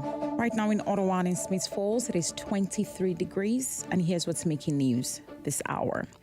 Environment Canada says Ottawa escaped the brunt of yesterday's storms. Cities like Belleville have been hit with down power lines, roof damages and uprooted trees. Environment Canada saying the top wind speed there was 106. The Northern Tornadoes Project is investigating the storm to see if any tornadoes formed. Now, thinking of a fun activity this Father's Day weekend, Interzip Rogers is open for the season. The zip line is open over the Ottawa River, and people can strap onto the wire and zip across the river between Ottawa and Gatineau. There is no age restriction on the line. It costs $39.99 for adults and $29.99 for anyone under the age of 14. The Michigan Supreme Court has rejected a final appeal from sports doctor Larry Nassar, who was sentenced to decades in prison for sexually assaulting gymnasts, including Olympic medalists. Nassar said he was treated unfairly in 2018 and deserved a new hearing based on provocative comments made by a judge who called him a monster. City News time is 10:31. I am Damilola Unime. For news anytime, follow up online at ottawa.citynews.ca. Talk back. Hello. On the Rob Snow Show. The phone lines are open at 613-750-1310. Now, the Rob Snow Show continues. Last chance to have at me before the weekend, and whatever's on your mind, because it's the Friday free-for-all talkback hours, so we don't come up with topics. I have a few topics that I can talk about, but I'd really rather hear what's bugging you, bothering you, getting you hot under the collar, whatever it is. And the wait won't be too long. Right now. It was a little busy earlier in the hour, but we have several lines available there, and it won't keep you waiting at all. 750-1310 on the Rob Snow Show. I think we're finally starting to get somewhere with this LRT inquiry. But the most important thing to remember right now, and never forget, especially in this municipal election year, never forget that so many members of this city council and the mayor, he's not running again, but the mayor never wanted you to know any of this. 750-1310. Remember that, okay? Whatever we didn't know before, the preferred course of action for a lot of people running for re-election was that you never knew. And there's a lot of stuff, it turns out, we didn't know. Such as, $2.1 billion is a lot of money. That we all know. But it's apparently not enough money to build a functioning, reliable, winter-proven light rail system for Ottawa. And it wasn't really a firm estimate of what it would actually cost to build the Confederation line. It was, I guess, in the end, it was just kind of a figment of the mayor's political imagination. Politics is the art of the possible. And Mayor Watson just kind of seized on that number and ran with that number. On time, on budget, fixed price. You remember all of that because it worked for him politically at the time when he was running for office. But we learned this week from Nancy Scheepers, former deputy city manager, engineer by training. It's what I didn't know. I don't know these terms. Class D estimate. I know what a D looks like. I got a few of those. But that means there's $1 billion worth of leeway in there.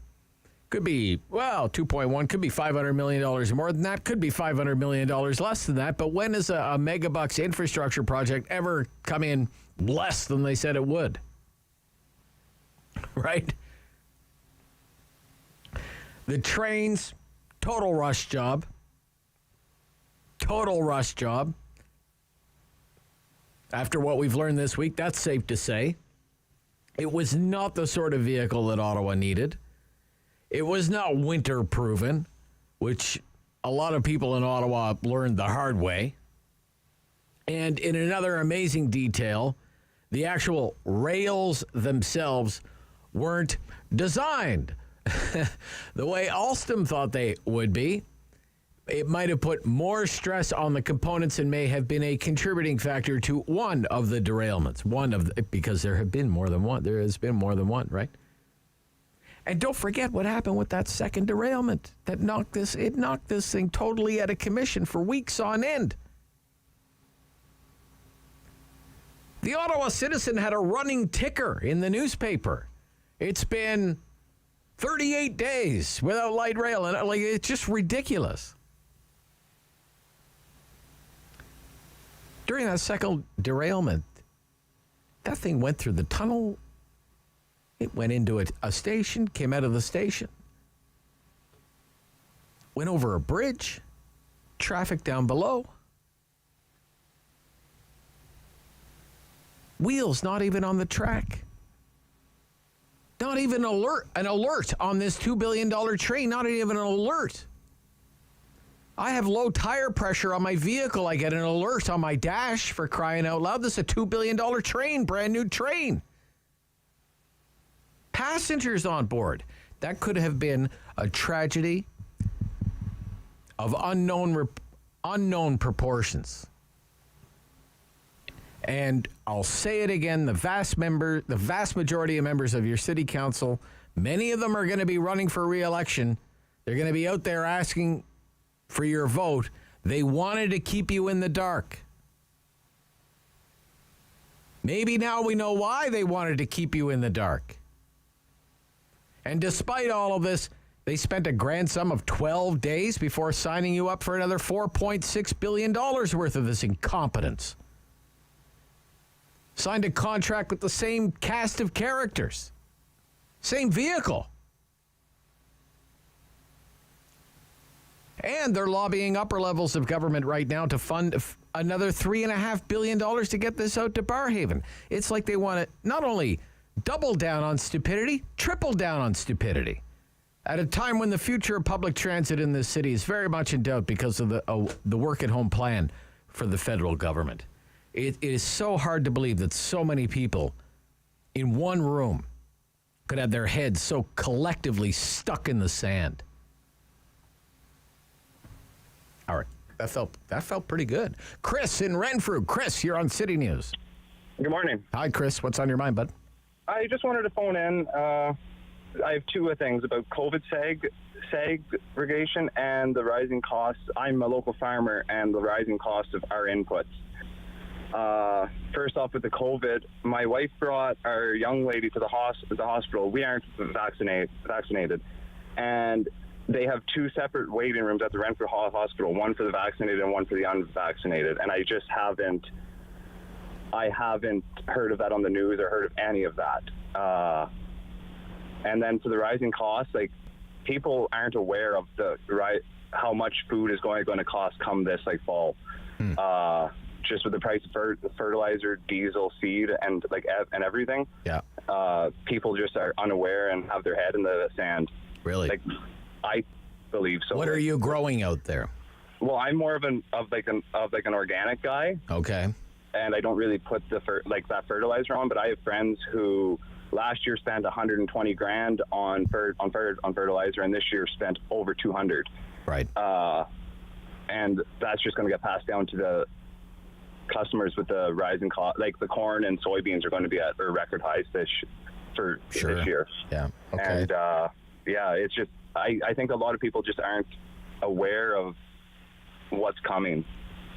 And I guess we're all about to find out, aren't we, Chris? I think so.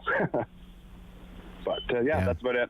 What about diesel? You must have some farm equipment that takes diesel. Yeah. What are you paying for that? The colored diesel, I think, is like $2.25 like a liter, and last year was like $1.50-ish.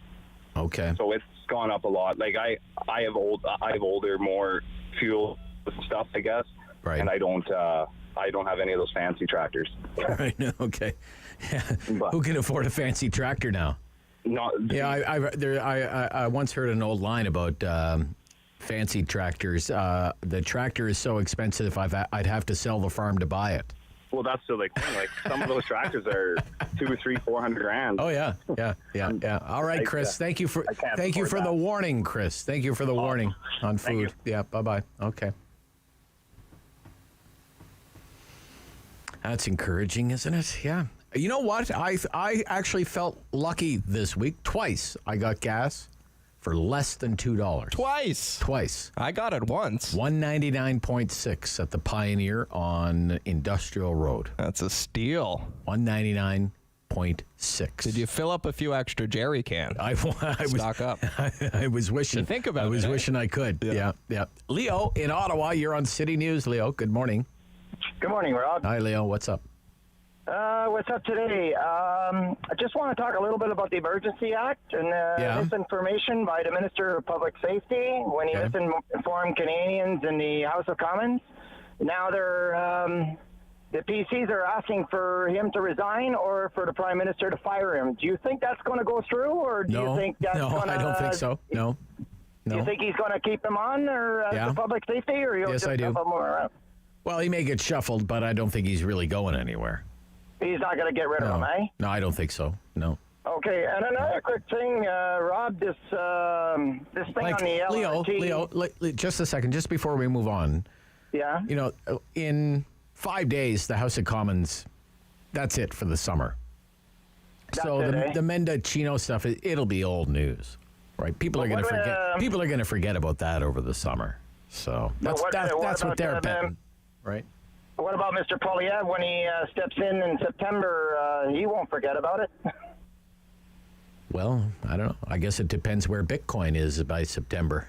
Whether anybody believes what Pierre Poilievre says. So I was very fascinated by your comments on Mr. Poilievre. How long Mr. Trudeau is going to be able to use him as a punching bag? Well, I think there's a lot of speculation. Like, if you're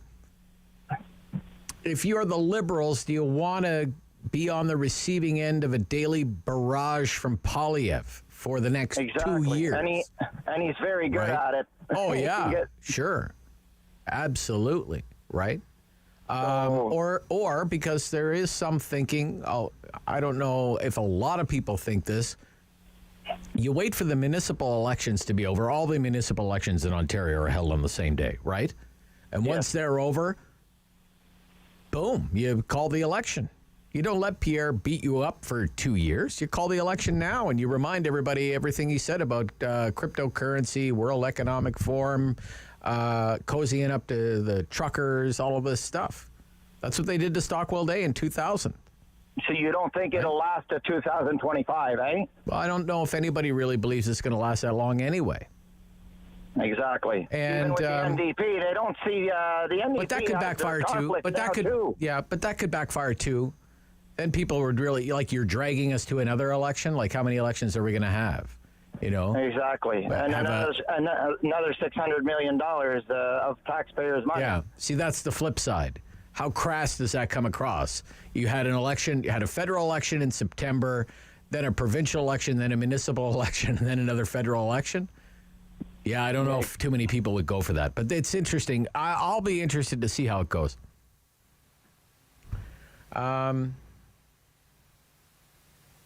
Rose in Ottawa, you're on City News. Rose. Hello. Hi, Rose. Hi. How are you? I'm good. Thank you. Good.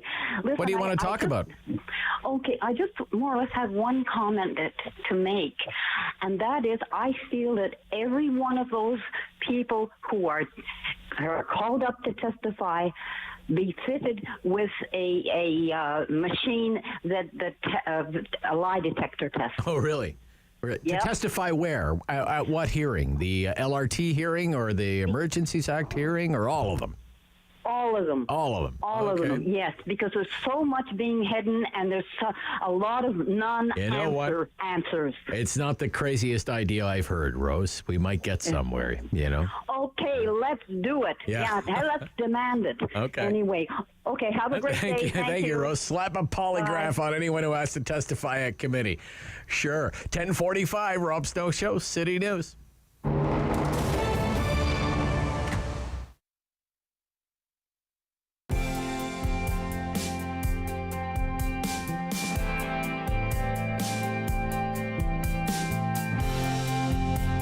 Welcome to the Ottawa Civic Centre as we get set for what could be an historical moment in 67's history. Musselman gets hammered by Bickle. Wrist shot deflected, scores! Brian Bickle makes it 1-0 Ottawa. Brian Bickle, a future premier power forward in the league, the rookie. Watch what he does. Big hit, then goes to the net and tips this one home off the stick. Whitmarsh with no chance on the deflection. Up through center, Shepard with Foy racing for the front. Nice move by Foy. Beautiful. Scores! Second effort, Matt Foy, 2-0 Ottawa. It's the second effort for Matt Foy that gets his 60th goal, milestone goal of the year. He and Corey Locke now both in 60, the first two players of the season in the OHL to do it, and it's textbook Foy going to the net, and look at the second effort, a goal scorer's goal with his own rebound, and Ottawa takes a 2-0 lead. Bickle in on Poulin, and he runs into Poulin, runs him right over center, and Brunson McAllis couldn't find the handle. Loose puck, another save, and finally whistled down. There's a penalty shot. There's a penalty shot for the 67s. Watch what happens here. Big hit. Look at Bickle. That's what's he's having a great game, I tell you. Comes out in front, then there's the puck. All of a sudden loose. It hits a skate. And right there on the top, the player kneeling over. We can't get that number. He's standing up right now. It's Chaumont. It's Chaumont. He's got the puck in his right hand, number 22. And here we go, Albiani. Scores! 3-1 Ottawa. Long pass up to Rodney Ballman. He's got Dickinson. Here's Dickinson. Break, scores! Lou Dickinson restores the 2-goal lead. How fitting could it be that the Ottawa native, Lou Dickinson, could very well seal the victory for Brian Kilrea's 1,009th pass from Rodney Bauman, and the overage Dickinson makes no mistake, going underneath the blocker above the goal pad. Ladies and gentlemen, you have just witnessed history. Brian Kilrea wins 1,000.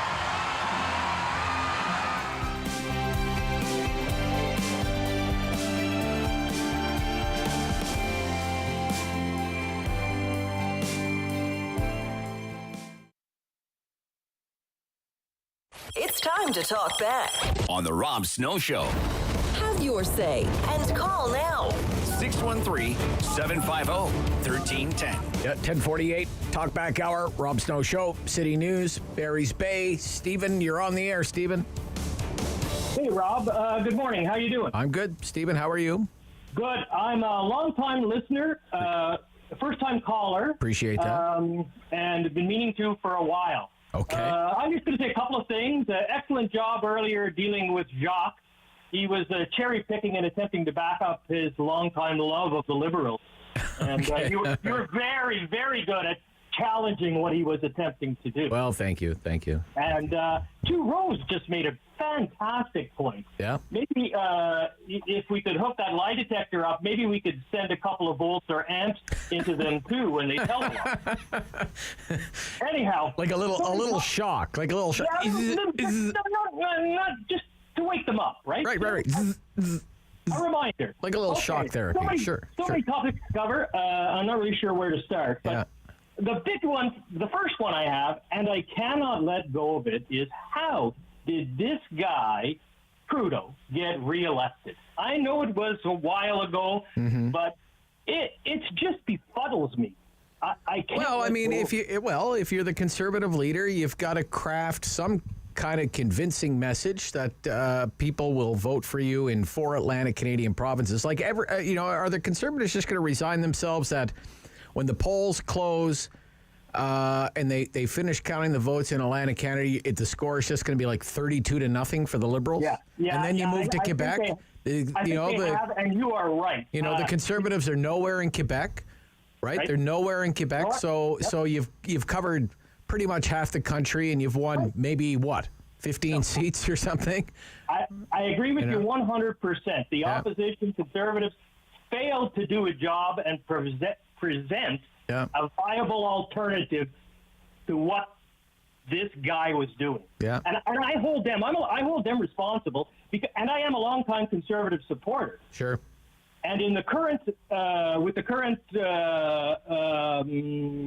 search for a new leader, I have told them that I will not support them financially or in any other way till I am 100% positive that Charest and Brown are not the leaders. Okay. They are both yesterday's men, and especially Charest, and Brown I have no time for. Well, I'll tell you what. Poilievre is slick. I'll give him that. He's slick. He's smart. He's probably the next generation of Conservative leader, but I wonder about this crypto stuff and how they're gonna try and use that against him. It's been brutal. Right? Yeah. There's no doubt they will. Yeah. My problem is I think the Conservatives have just wasted so much opportunity to date for our friend or on the Hill. Yeah. Okay, Stephen, I'm going to run. Thanks for calling in. Super. Thanks. Hope things are good up at Barry's Bay. Have a grand weekend. Yeah, you too, eh? Yeah. Barry's Bay. Councillor Tim Tierney has called me. Councillor, unsolicited. This is unsolicited from Councillor Tierney, Beacon Hill, Sayreville Ward. So why aren't you calling your constituents? It's the constituents who want to hear from you, not me. Well, I guess I have a mild gripe against the federal government as well. So this is White Rock Park. You're building a $4.9 million utopia called White Rock Park in Beacon Hill, Sayreville Ward. Yeah. So thanks for allowing me to clarify, Rob. And it's been a problem all of us councillors have experienced across the entire city. As part of the stimulus funding during COVID, money trickled down to the municipalities.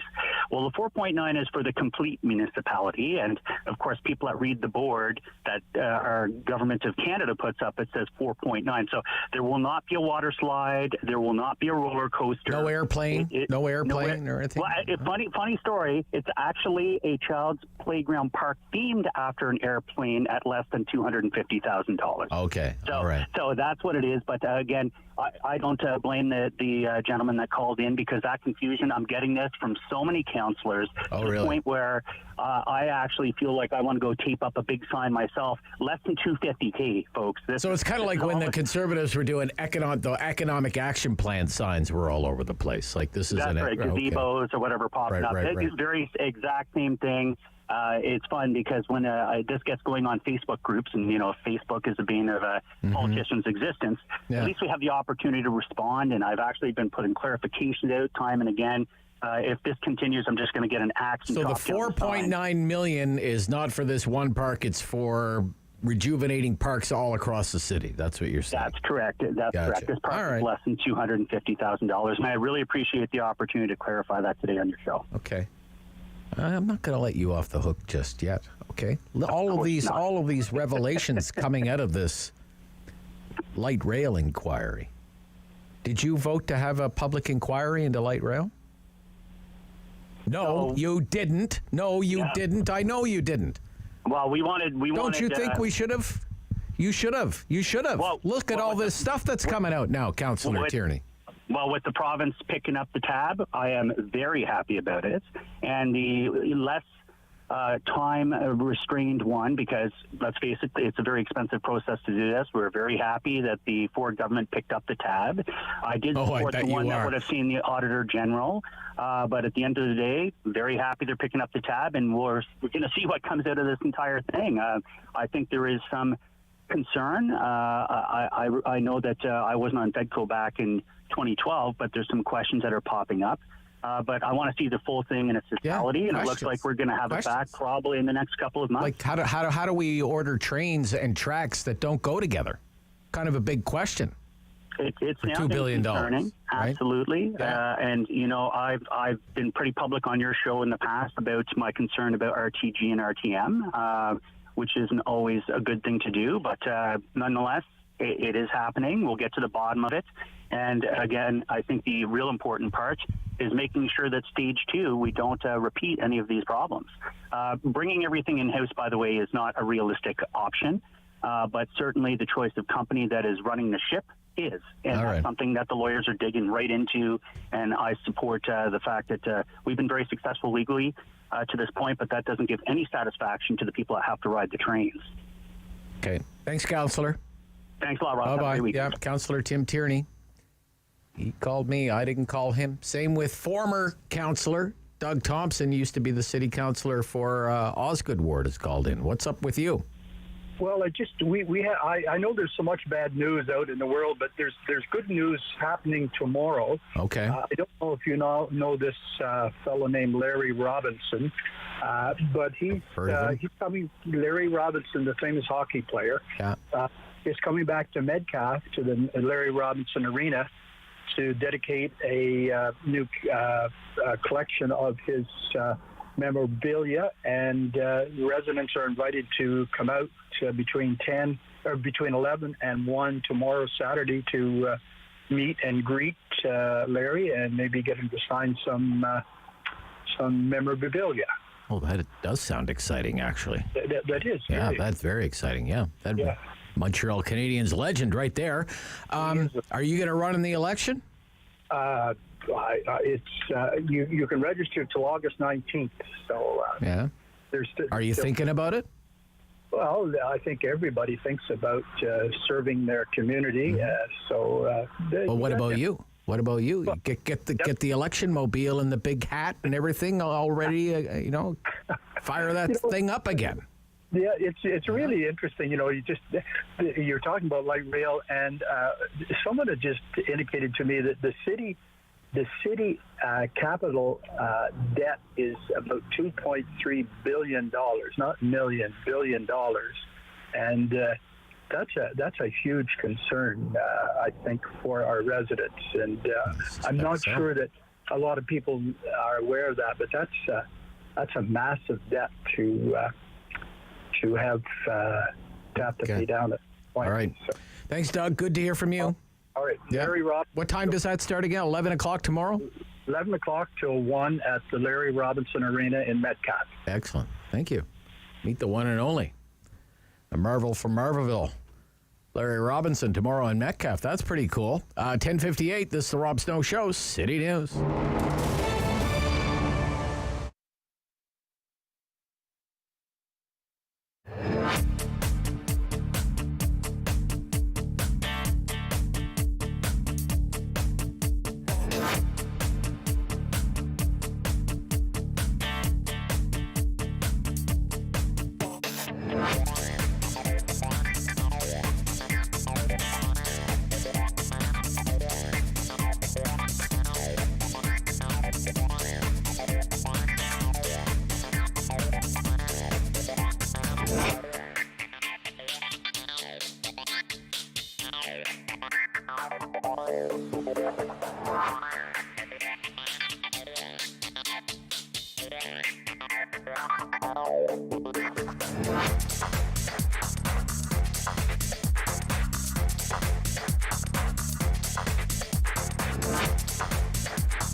W1310 AM in Ottawa. And CJET 101.1 FM in Smiths Falls and the Valley.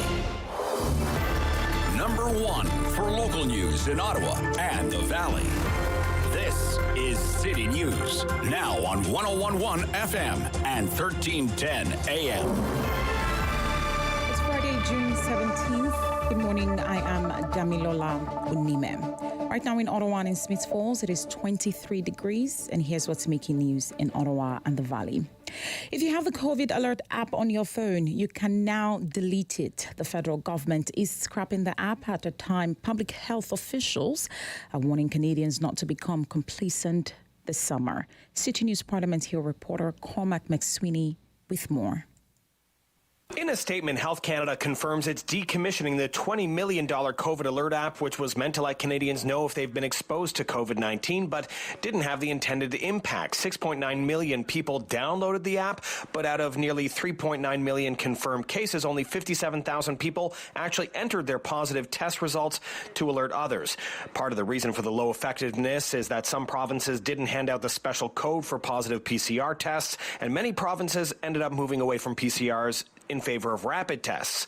Meanwhile, Canada's chief public health officer says the current COVID situation is looking good, but warns there is some rising activity in some areas, and we can't let our guard down over the summer because we could see another wave in the fall. We do not expect our progress to be linear, therefore maintaining readiness for a potential resurgence that could result in severe impacts is our best advantage. Cormac McSweeney, Parliament Hill. And Green Party leader Mike Schreiner is calling on the Ford government to immediately repeal Bill 124. The bill generally limits annual salary increases to 1% for many parts of the public sector in the province, including healthcare. Mike Schreiner saying with existing capacity constraints due to staffing shortages that were exacerbated by the COVID-19 pandemic, Ontario has reached a breaking point. He is calling on Premier Doug Ford to make shoring up the healthcare system a priority by repealing the bill, and also to create a nursing retention and recruitment program that includes allowing for collective bargaining and gives all nurses the raise that they deserve. With the weather forecast, here's City News meteorologist Jill Taylor. A quieter weather day for us today. Sun and cloud, chance of some showers and becoming less humid. The wind will shift to the northwest and will start to cool down. 26 the high today will drop to 8 degrees for the low. Quite cool overnight. Plenty of sunshine for the weekend. Highs 19 to about 21 degrees. For today, the high 26. City News time is 11:03. You likely won't feel it this summer, but come next fall, when you turn your furnace on again, it's going to cost a lot more to heat up your home. With that story, here's City News Senior Business Editor Mike Epple. It's going to be another hit to the household budget for consumers who use natural gas. The price is going up as much as 23% next month for Enbridge and Union Gas customers. The Ontario Energy Board has approved the price spike for natural gas, with the price in the commodity markets rising more than 40% this year. Huge demand for natural gas from North America going to Europe, raising the benchmark price. And there could be more increases to come. The new rate takes effect July 1st, adding about $250 per year for a typical residential consumer. The Ontario Energy Board sets rates quarterly, and the OEB is warning that significant upward pressure on prices could continue beyond this quarter, with the production of natural gas not being able to keep up with demand. At the City News Business Center, I'm Mike Epple. U.S. regulators have authorized the first COVID-19 shots for infant and preschoolers. That paves the way for vaccinations for children under 5 to begin next week. The Food and Drug Administration's emergency use authorization came Friday, and it follows a unanimous recommendation by its advisory panel. I am Damilola Unime. For news anytime, follow up online at ottawa.citynews.ca. He's the opinionated Ottawa icon. The Rob Snow Show returns on Rogers TV and City News. 101.1 FM and 1310 AM. In sports, it's another great time, great weekend to be a sports fan. There's a lot happening. And Steve Warren will be watching it all, probably multi-screening it throughout the weekend as well-known Ottawa sports broadcaster. Steve Warren Project, SensNationHockey.com, the Sens Nation Hockey podcast. Welcome back, Steve Warren. Thank you, Rob. Great to hear from you. Just got a great tip here on sports, by the way, from Doug Thompson, the former city councillor for Osgood Ward, called in and said that Larry Robinson will be at the Larry Robinson Arena tomorrow for memorabilia. He said, I guess they have a new display of his memorabilia at the Larry Robinson Arena in Metcalfe tomorrow, 11 o'clock. People want to be there. See a legend. Nice. Okay, that's pretty cool, right? Yeah. He would draw a crowd, I suspect.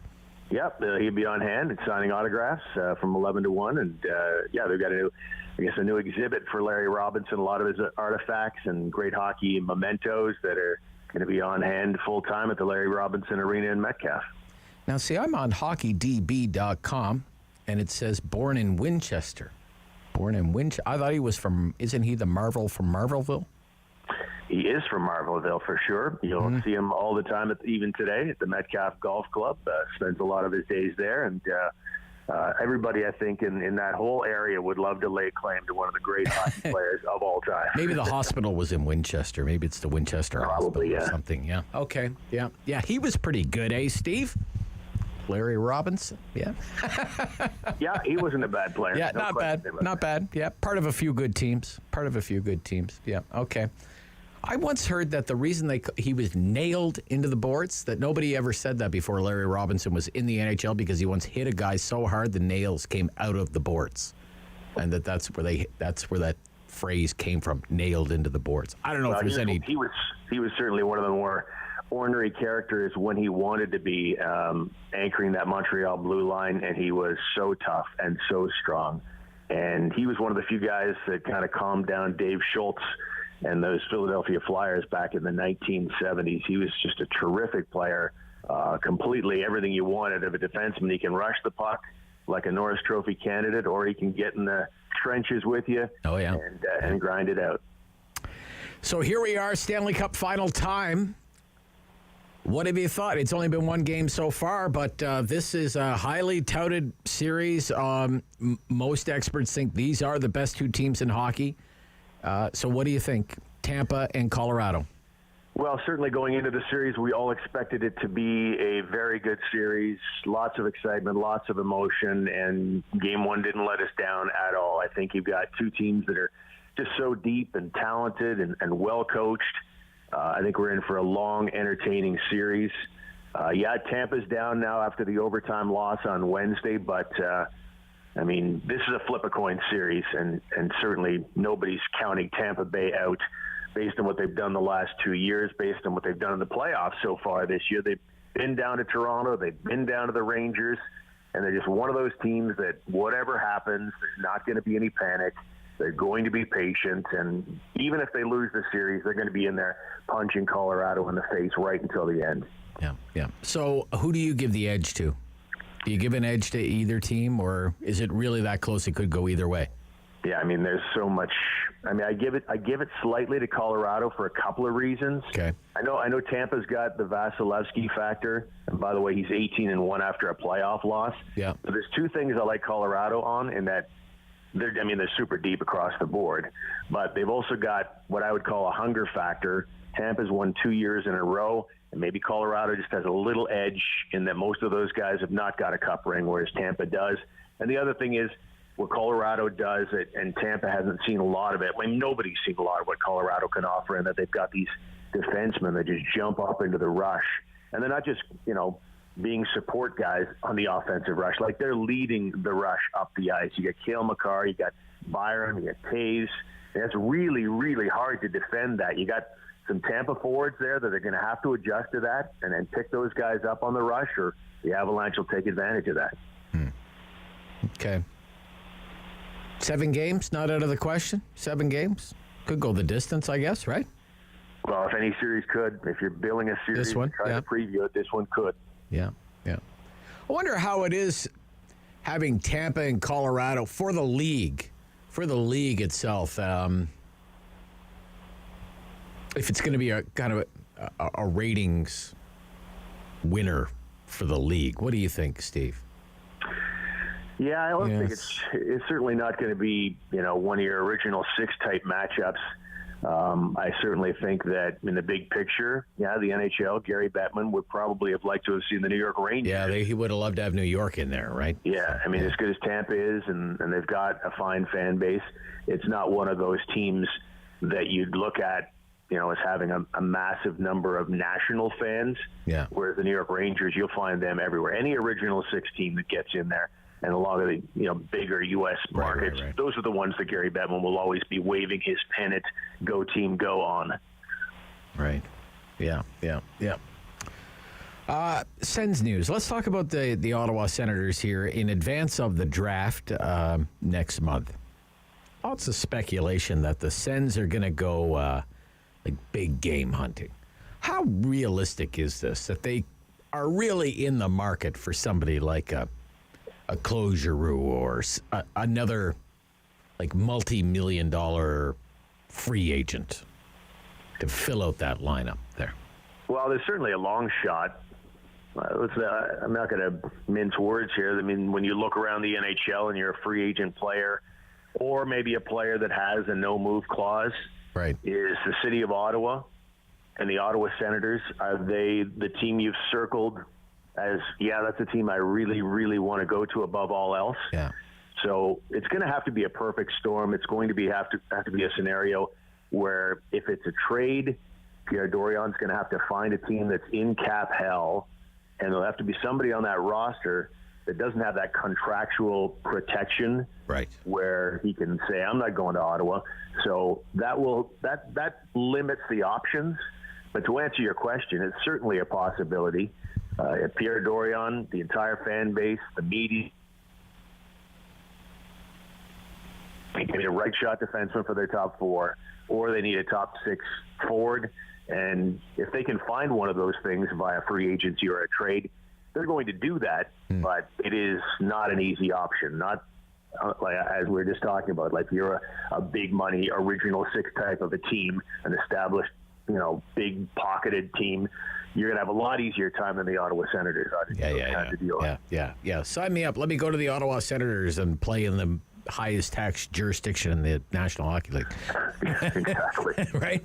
Hey, I'm sure it's something they discuss, right, with the agent and everything else, Oh, yeah. I mean, commitment to winning, you can throw into that mix. You can throw weather into that mix. Oh, yeah. These are all factors. And also, do you want to be on the front page of the newspaper and have people writing columns about you, or do you want to be a professional athlete, make millions of dollars, and kind of live your day-to-day life, which you can do in some NHL markets? Right. So yeah, that's a factor too. I mean, it's constant. I mean, I think about the city of Toronto being probably the worst example of that, and I think that despite all the advantages the Leafs have, I think that that's a disadvantage to them, as it is for every Canadian market, but mostly in Toronto, and certainly Ottawa though feels a bit of that as well. There's you can go to LA and there's double digits of number of pro sports teams. Those guys can at least get a little bit lost, but in Ottawa, if you're an Ottawa Senator, Brady Tkachuk can't go anywhere, for example, in this town without people coming up to him and wondering. You're talking about hockey, and when are you gonna, when are you guys gonna win a cup someday? And so that definitely is not a selling point for a lot of NHL players. Okay, just on the draft, the Senators are picking 7th.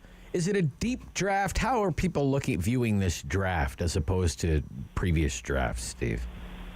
Well, I'd say that it's not a deep draft. Okay. There's some interesting names in there, and anything can happen. And I've seen years outright where everybody says the same thing about a draft. Yeah, it's not that deep, and then we look back at it 10 years from now and go, holy cow, that turned out to be a real bonanza in that first round with a lot of future stars.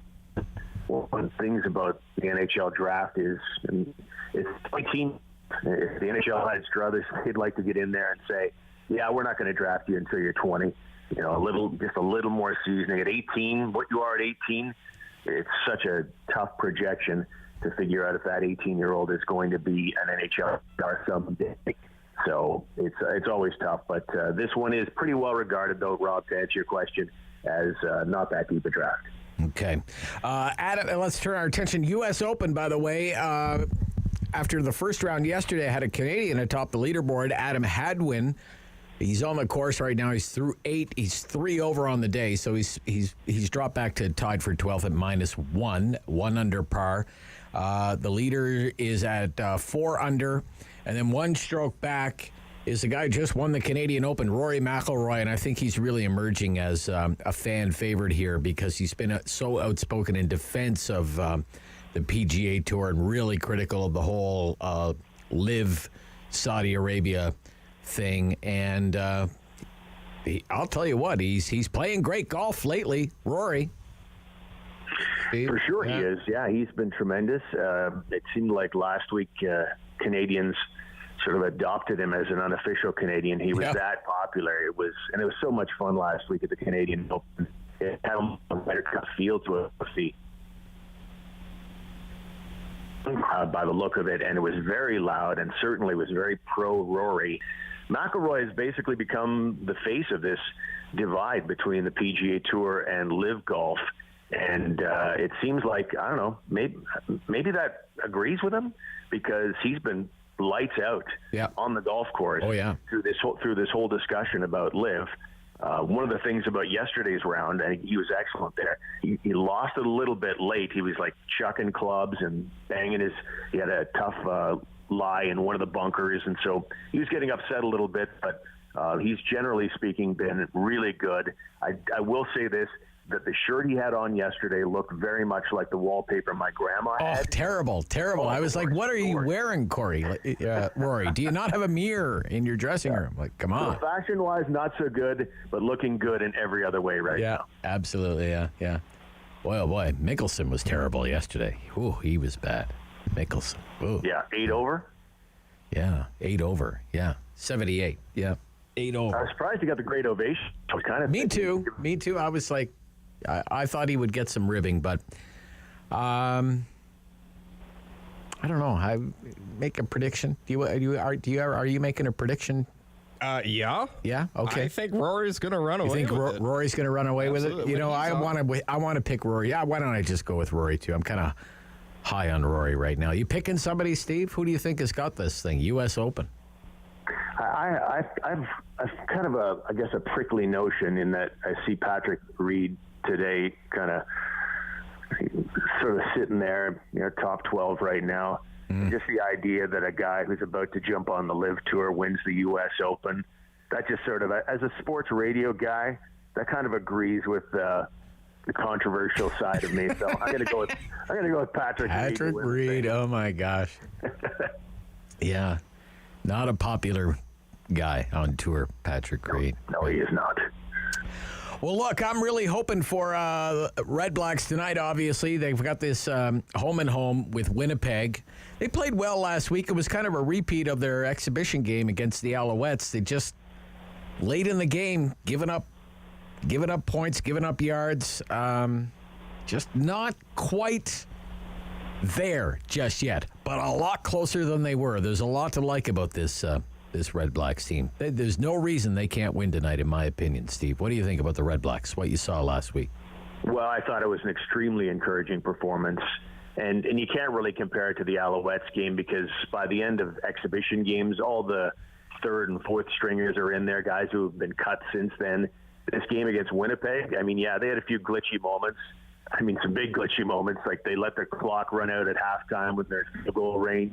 You turned the ball over on third down and inches. I think it was in the fourth quarter. A couple of drops on what should have been touchdowns and interceptions. But as they were considerably Blue Bombers, and for a team that has won 3 games in each of their last 2 seasons, that was the 2-time Grey Cup champions you took on in their building, and you were the better team. Yeah. Like, I think tonight's going to be an awesome game, a great rematch, and I think Red Blacks fans have every reason to be really encouraged by this team. I said that I felt like they'd win 8 to 10 games. I feel like I'm leaning more toward the 10 side now based on what I saw there. So yeah. I think they're going to have a good game tonight. Awesome.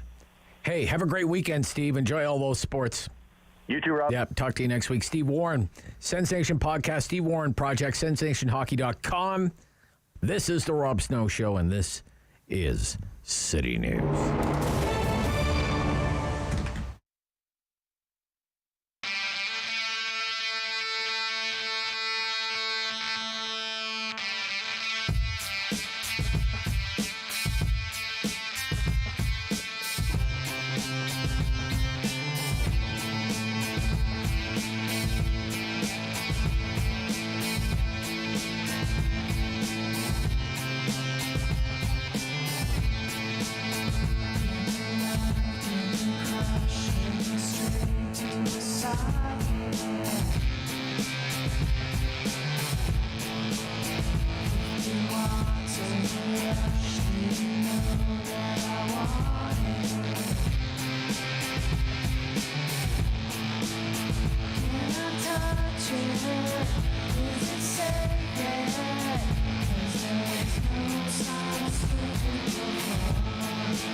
Strong voice. Strong opinions. The Rob Snow Show returns on Rogers TV and City News. 101.1 FM and 1310 AM. So there's not too many of these left. A question period in the House of Commons. And the question right now is about passports and the lineup to get passports. Let's take you live right now to the House of Commons and the Friday question period. We will keep Canadians informed about additional measures as we take them and encourage people to plan ahead to ensure that they have passports planned before booking. But I'd like to also emphasize that those who... For Red Deer Lacombe. Madam Speaker, Passport Canada's narrow definition of need for expediting a passport is very troublesome. If a person has an upcoming ticket to Disney World, they can get an expedited passport. If someone is pleading to expedite their passport so they can fly to say goodbye to their dying parent or go to Europe to help their scared elderly mother escape from Ukraine, well, that isn't really an urgent need according to Passport Canada. So if the minister can't be competent, can she at least try to be compassionate? Honourable Parliamentary Secretary to the Minister of Families, Children and Social Development. Thank you, Madam Speaker, and thank you for the member for his additional question.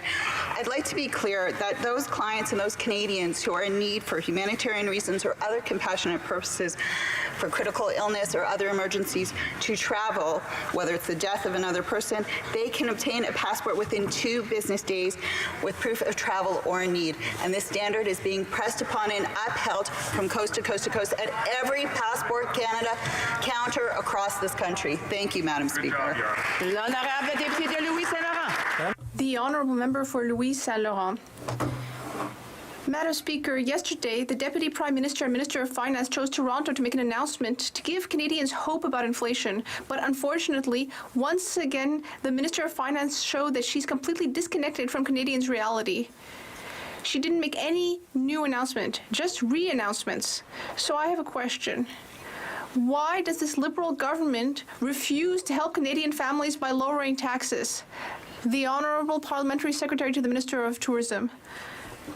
Well, there's a simple answer. We have lowered taxes on the middle class. Just hold on a whereas second. the Conservatives voted against I get it that it's the Friday question period and Liberals aren't keen on showing up in the House of Commons for work anyway. They'd rather work from home. But the question from Gerard Deltel is about inflation and the finance minister's speech yesterday, $9 billion. And the person responding is not even the Minister of Tourism, but the parliamentary secretary to the Minister of Tourism, speaking on behalf of, I guess, the Minister of Finance. All right, I'm sorry. That this year, this government increased the carbon tax. Today, we heard in the Journal de Montréal a scathing but true comment, which is that all of this Liberal government's measures will not fight inflation. In fact, they'll make it worse. In what unicorn country does this Deputy Prime Minister live? That's the problem. She's out of touch. She lives in fantasy land, but Canadians have to live in the Liberal Canada where taxes are increasing. Why does this government not want to reduce taxes for all Canadians? The Honourable Minister of the Environment. Thank you, Madam Speaker. Stephen Guilbeault, the Minister of the Environment. My colleague spoke about carbon pricing, and I'd like to remind him that federal carbon pricing does not apply to Quebec since Quebec has its own cap-and-trade system, first of all. And secondly, in the provinces where the carbon pricing system applies, people get more back from that system than what is taken away from them. In Ontario, Families will get $745 this year, $830 in Manitoba, in Saskatchewan, $1,100, and in Alberta, $1,080. So Canadians are better off with this carbon pricing system. The honourable member for Louis Saint-Laurent. Yep, they're sticking to that. Well, that is Stephen Guilbeault, nice the Minister of the Environment and Climate Change. He is sticking to that. Report by Équiterre tell us. Even though that has been dispelled now by the Parliamentary Budget Officer, an independent watchdog for Parliament, the idea that you actually get more back through these quarterly rebates on the carbon tax than you actually pay in carbon tax. But anyway, just a little taste of Friday question period. They have the House of Commons question period on Friday in the morning, so MPs can get back to their ridings, do their constituency work, that kind of thing for the weekend. This is the Rob Snow Show, Queen's Park Week in Review. We'll talk to some MPPs after the news on City News.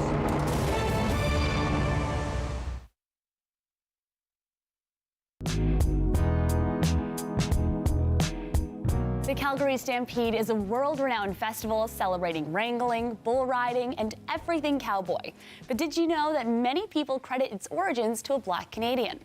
Take a minute to meet John Ware. The word cowboy has racist roots. Before the American Civil War, white ranchers were called cowhands, but the enslaved Black men and women working alongside them were actually referred to as cowboys to infantilize and disrespect Black ranchers.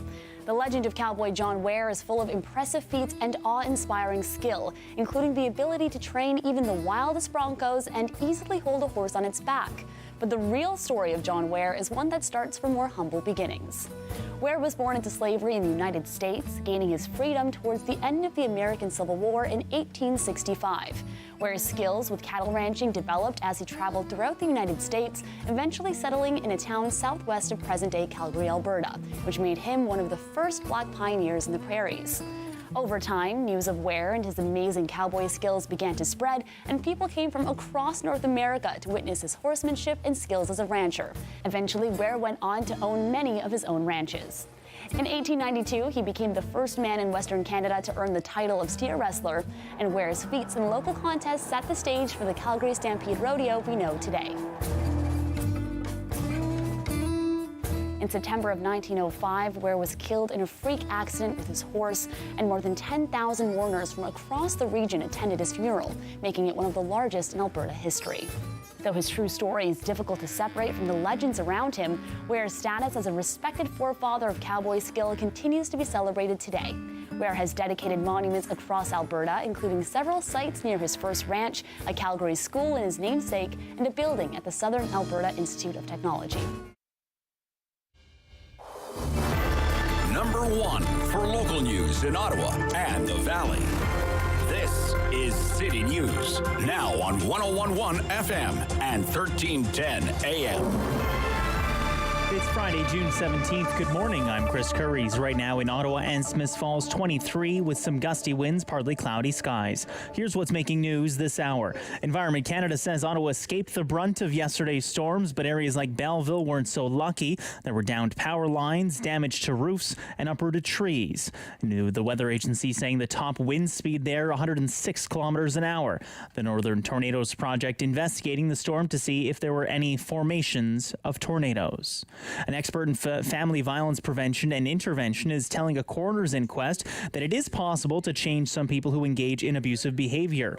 Carol Culleton, Anastasia Cusick, and Natalie Warmerdam were killed on their properties in the Ottawa Valley by a man who had a known history of violence against women. All three murders took place within an hour of each other on September 22nd, 2015. The inquest exploring the circumstances of their deaths and considering several ways to prevent future deaths and protect victims of intimate partner violence, particularly in rural communities. And the COVID Alert app has been deleted. The feds have announced they are decommissioning the app since only 57,000 people entered their positive COVID results out of 6.9 million who downloaded it. Provincial moves away from PCR tests and a specific code needed to enter results are part of the issue, and Canada's Chief Public Health Officer, Dr. Theresa Tam, says she hopes there are lessons learned. I'm Chris Curries. For news anytime, follow up online at ottawa.citynews.ca. The world is changing. So keep up with Rob. The Rob Snow Show returns on Rogers TV and City News, 101.1 FM and 1310 AM. I think the gang is all here. Yes, the gang is all here. This should be good. It's time for Queen's Park Week in Review. And we have some MPPs. They'll be returning to Queen's Park. Who knows when, but they will be returning eventually.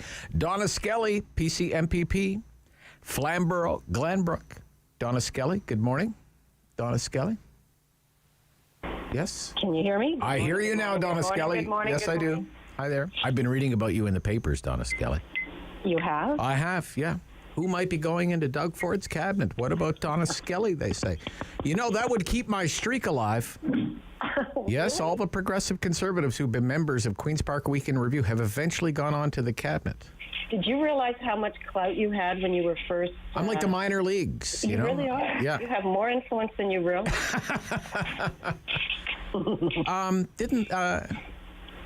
Is it the Hamilton's team? Did they win the OHL championship? Did I read that? Yes. Isn't that wonderful? Congratulations. Bulldogs. Thank you so much. So they're going to the team. Memorial Cup then, I guess. They are. Good for them. They are. Good for them. Okay. All right. Who else do we have on the line here? Steve Blais, Liberal MPP, Ottawa, Orleans. Good morning. Good morning, Robin. Morning, Steve Blais. Keep your streak alive. I've got some interesting news for you later. Oh, you do? No, I'm teasing. No? Okay. Yeah. All right. Okay. Stephen's going into cabinet. Yes, exactly. Yeah. No, Steve wants to, no. Steve wants to drive the minivan, Donna. Steve is going to drive the minivan. In fairness, Rob, we're up to 2 minivans. Come on, give us some. Well, maybe an extended minivan or something, you know. And Joel Harden, NDP, MPP, Ottawa Centre. Joel Harden, good morning. Joel Harden. Hi, Rob. Hi, Donna. Hi, now, here's what I want to know.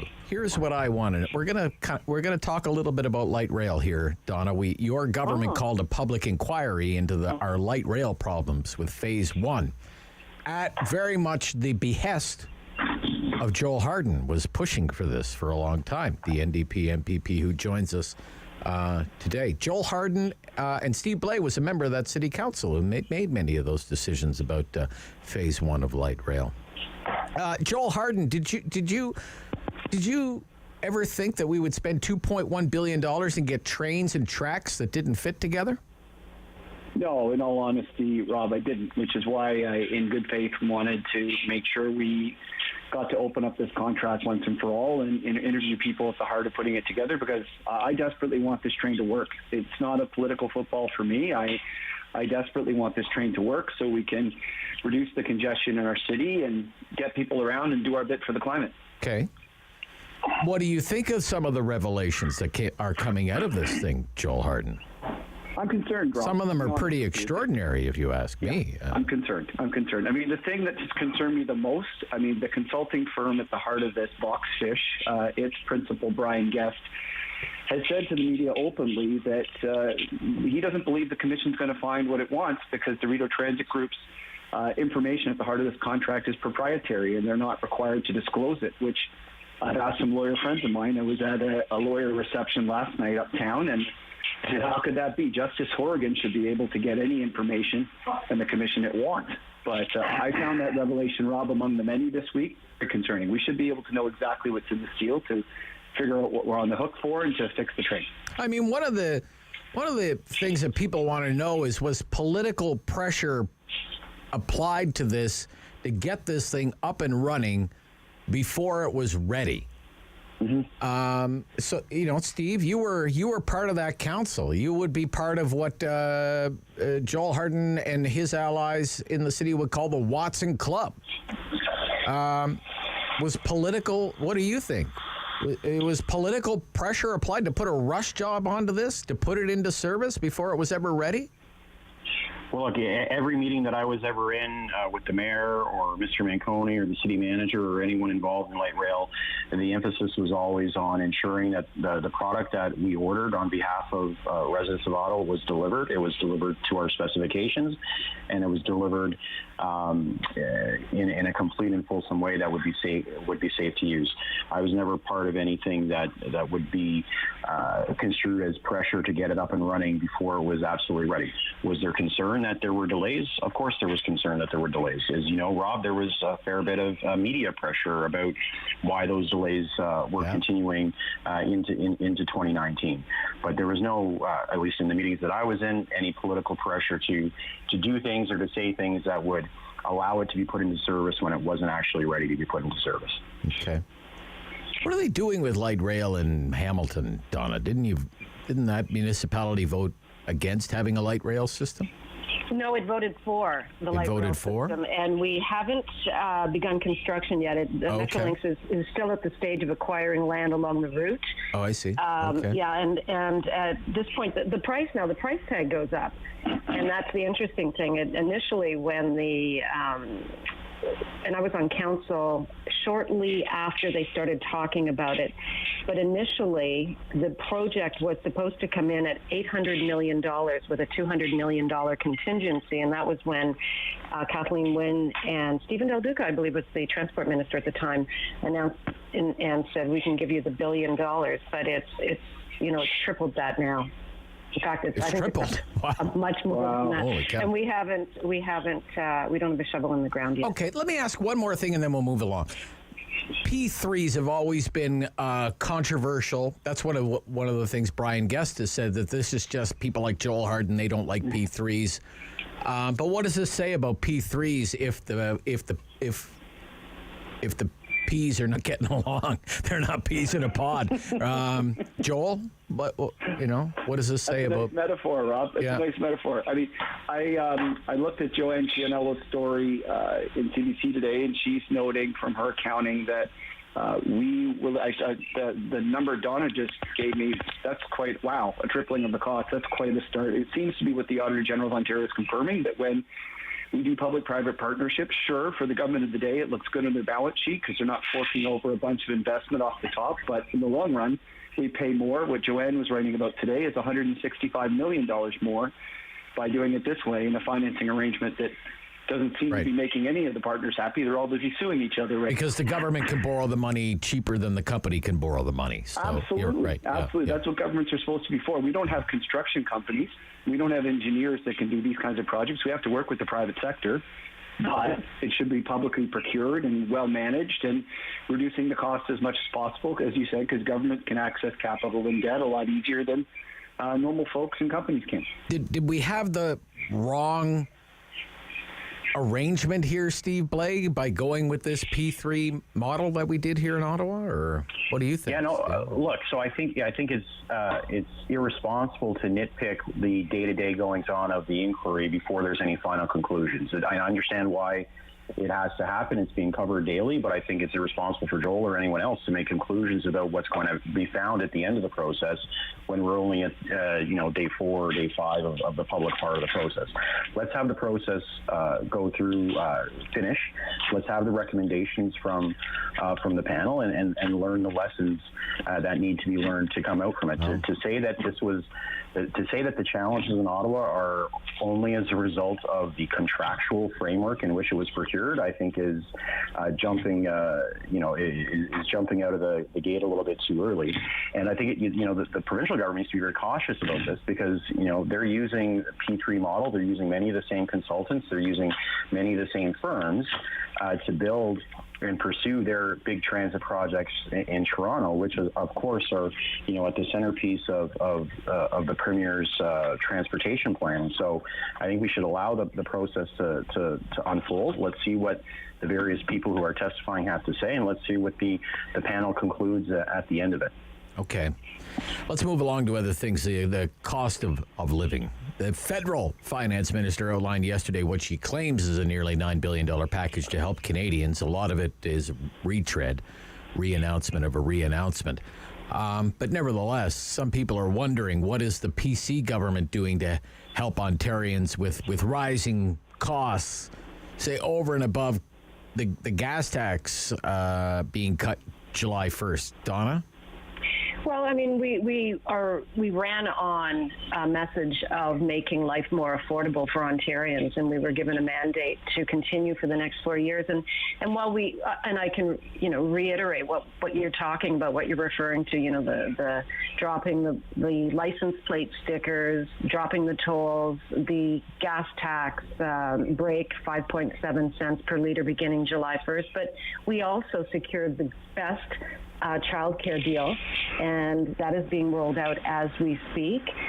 We are raising the minimum wage to $15.50 per hour, and that takes effect October 1st. And we have, of course, tax credits, whether it's the staycation, lift, or care. But it's something that our government, our premier, is very aware of and concerned about, and we haven't been sworn in yet. I'm sure as we move through the next 4 years, there will be more measures brought in by this government to put more money in your pocket. Okay. Is the provincial government doing enough to help Ontarians being hard hit by inflation? Joel Harden, what do you think? No, I would like to see a lot more being done. Robin, I'll just mention one thing for our debate today. I want to see a lot more done on dental care. It was disturbing for me again to knock on doors in the community, Rob, and low-income housing, seniors housing, community housing, and see people right in front of me with huge abscesses in their teeth who couldn't sleep at night. So what we have right now that the government brought in the last session is a seniors dental care program if you make less than $19,000 a year.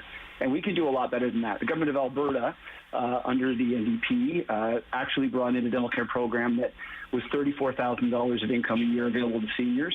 I think we could at least do that, and I'd like to make that case to my colleagues in government and other opposition parties and really expand dental care, which would be a huge, huge, huge help for folks to keep them healthy.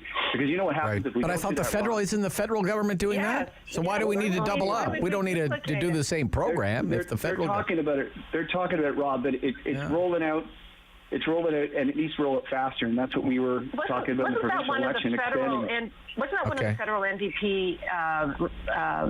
That's one of the requirements of the Supply and Confidence Agreement. Yeah. Right? Yeah. So, but Donna and Rob, what I'm saying, $3 billion plan.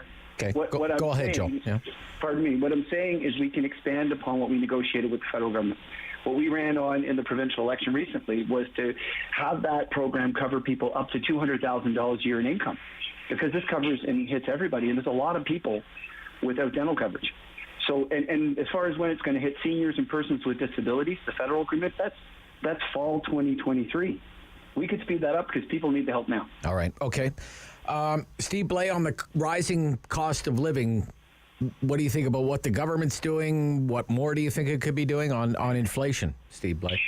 Well, the government is running some of the biggest deficits in the history of the province, because of the FAO, the Financial Accountability Office, which is independent from the government, projected that the government could, if they wanted to, balance the budget by 2023-24. And the budget that the government presented right before the election, which the Premier has said will be the same, if not the basis for the budget that they need to introduce now, doesn't project removing the deficit until 27-28.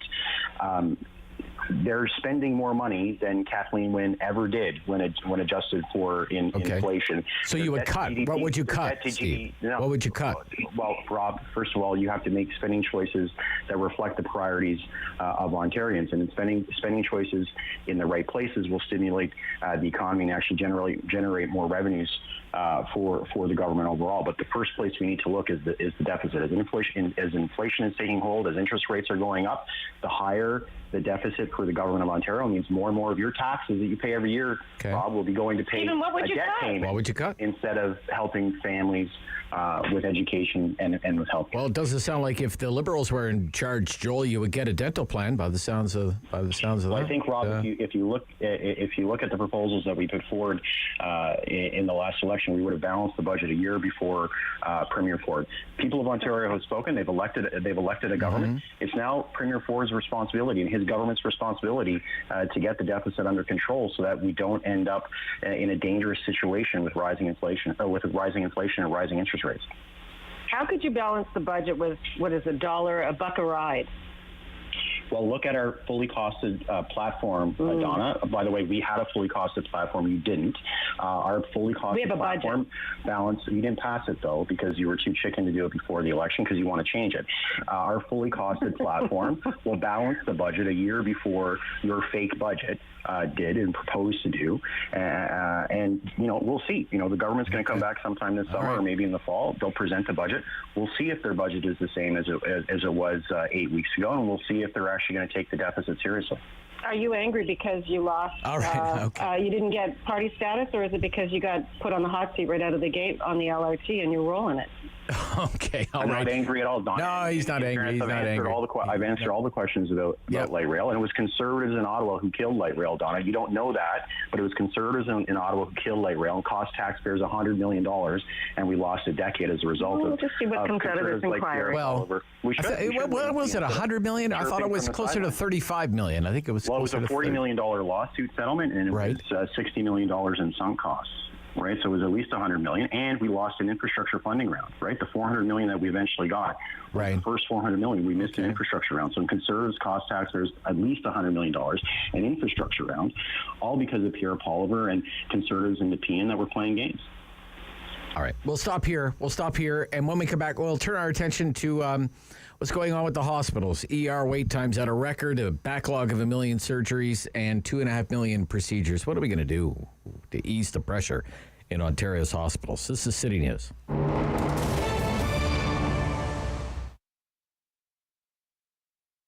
Being a crossing guard works great as part of my schedule as a high school student because I still have time to do my tests and assignments while earning a little bit of cash on the side. Working as a crossing guard fits into my current lifestyle because it gives me a lot of time during the day to pursue hobbies that I'm very interested in. A friend of mine introduced me to this job. I didn't know it was actually a paid job. I always start my day. It's a very little, I guess, few months baby, and she always comes with her dad on a pram, and the smile she has, like, oh my God. Well, I think the OSC is a very good employer. They show quite clearly that they care about you. They're very polite. They really make you feel like you're part of a family. It's fun. I really enjoy it. Gets us out of the house, too. Yeah.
Are you for or against us? We are trying to get somewhere, looking around for a helping hand.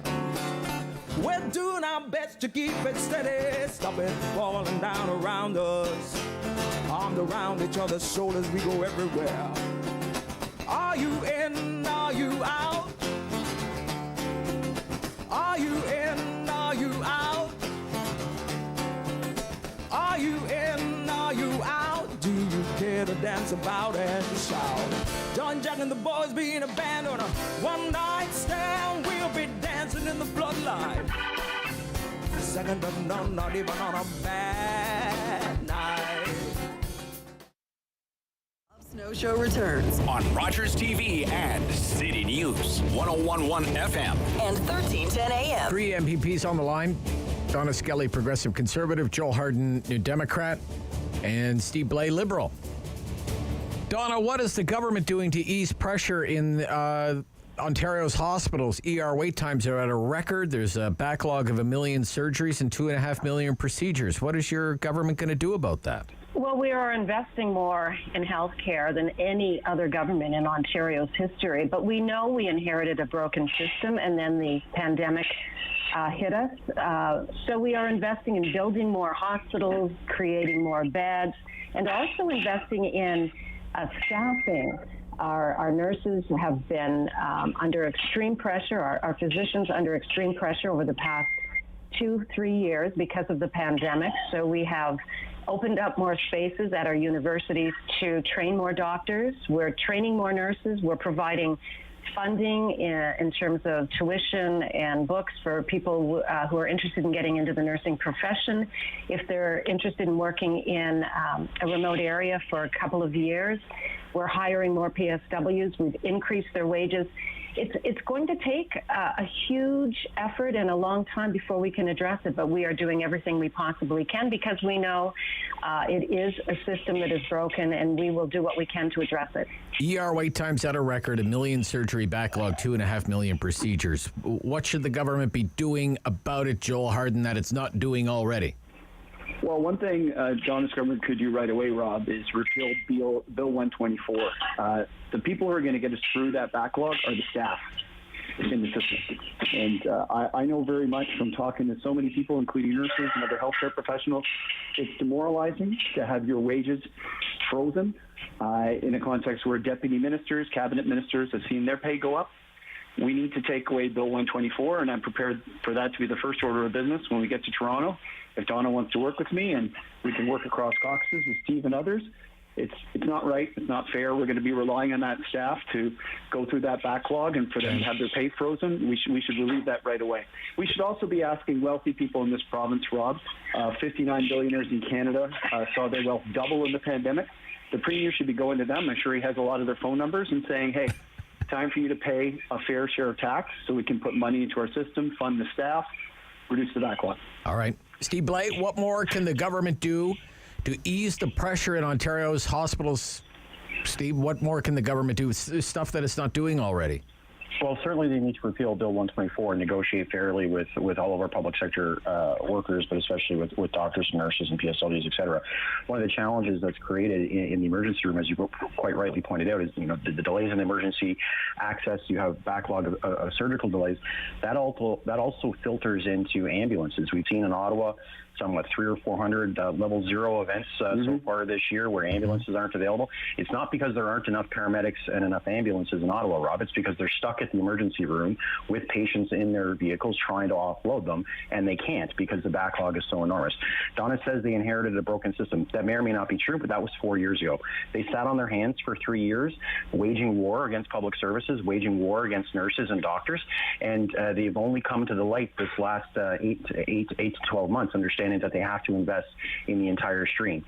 I'm hopeful that their investments will eventually filter through into real services in hospitals to get through those backlogs, to ensure that the emergency rooms have the capacity to take people, to deal with that situation with ambulances. But the proof will be in the pudding.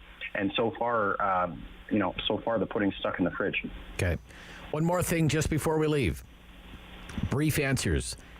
MPP salaries have been frozen for 14 years. The Integrity Commissioner thinks the government should consider lifting that freeze or reestablishing an independent arm's-length process to review MPP salaries. Donna, should you get a raise? I'm just grateful I have a paycheck, and I was reelected, to be quite honest with you. So I haven't even considered a raise. Joel Harden, a raise? I'm with Donna. I don't think it's time for an MPP raise. And Rob, the metric I would say is until we're ready to double disability payments, ODSP, politicians should not be getting a raise. Okay. All right. Stephen Blais? Yeah, look, we get paid quite well. We're far more comfortable than I think most Ontarians, whether there's a panel or whether there's no raise or whether you just say, you know what, stick it to whatever the public service gets, and that way, the government will need to negotiate fairly with its public employees. There are lots of ways to skin the cat, so to speak, but it's not a top priority for me. Not a top priority. Okay. Look, thank you very much. Great discussion. Really appreciate the time. I hope you all have a wonderful weekend, and thanks for all the work you're doing on behalf of your constituents. We'll speak soon. Have a great weekend. Yeah, bye-bye. Yep, that's Joel Harden, Ottawa Centre, New Democrat. Donna Skelly, Hamilton area, Progressive Conservative, Flamborough, Glanbrook. And Stephen Blais is the Liberal MPP for Ottawa Orleans. That's it for the Rob Snow Show for this week. I'll be back on Monday right after the 9 o'clock news. Sam LaPrade is getting ready for her show. She'll be in just a few minutes right after our noon newscast. This is City News. The Rob Snow Show. Weekdays 9 to noon on Rogers TV and City News. 101.1 FM and 1310 AM. Number one for local news in Ottawa and the Valley.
This program is brought to you by Ignite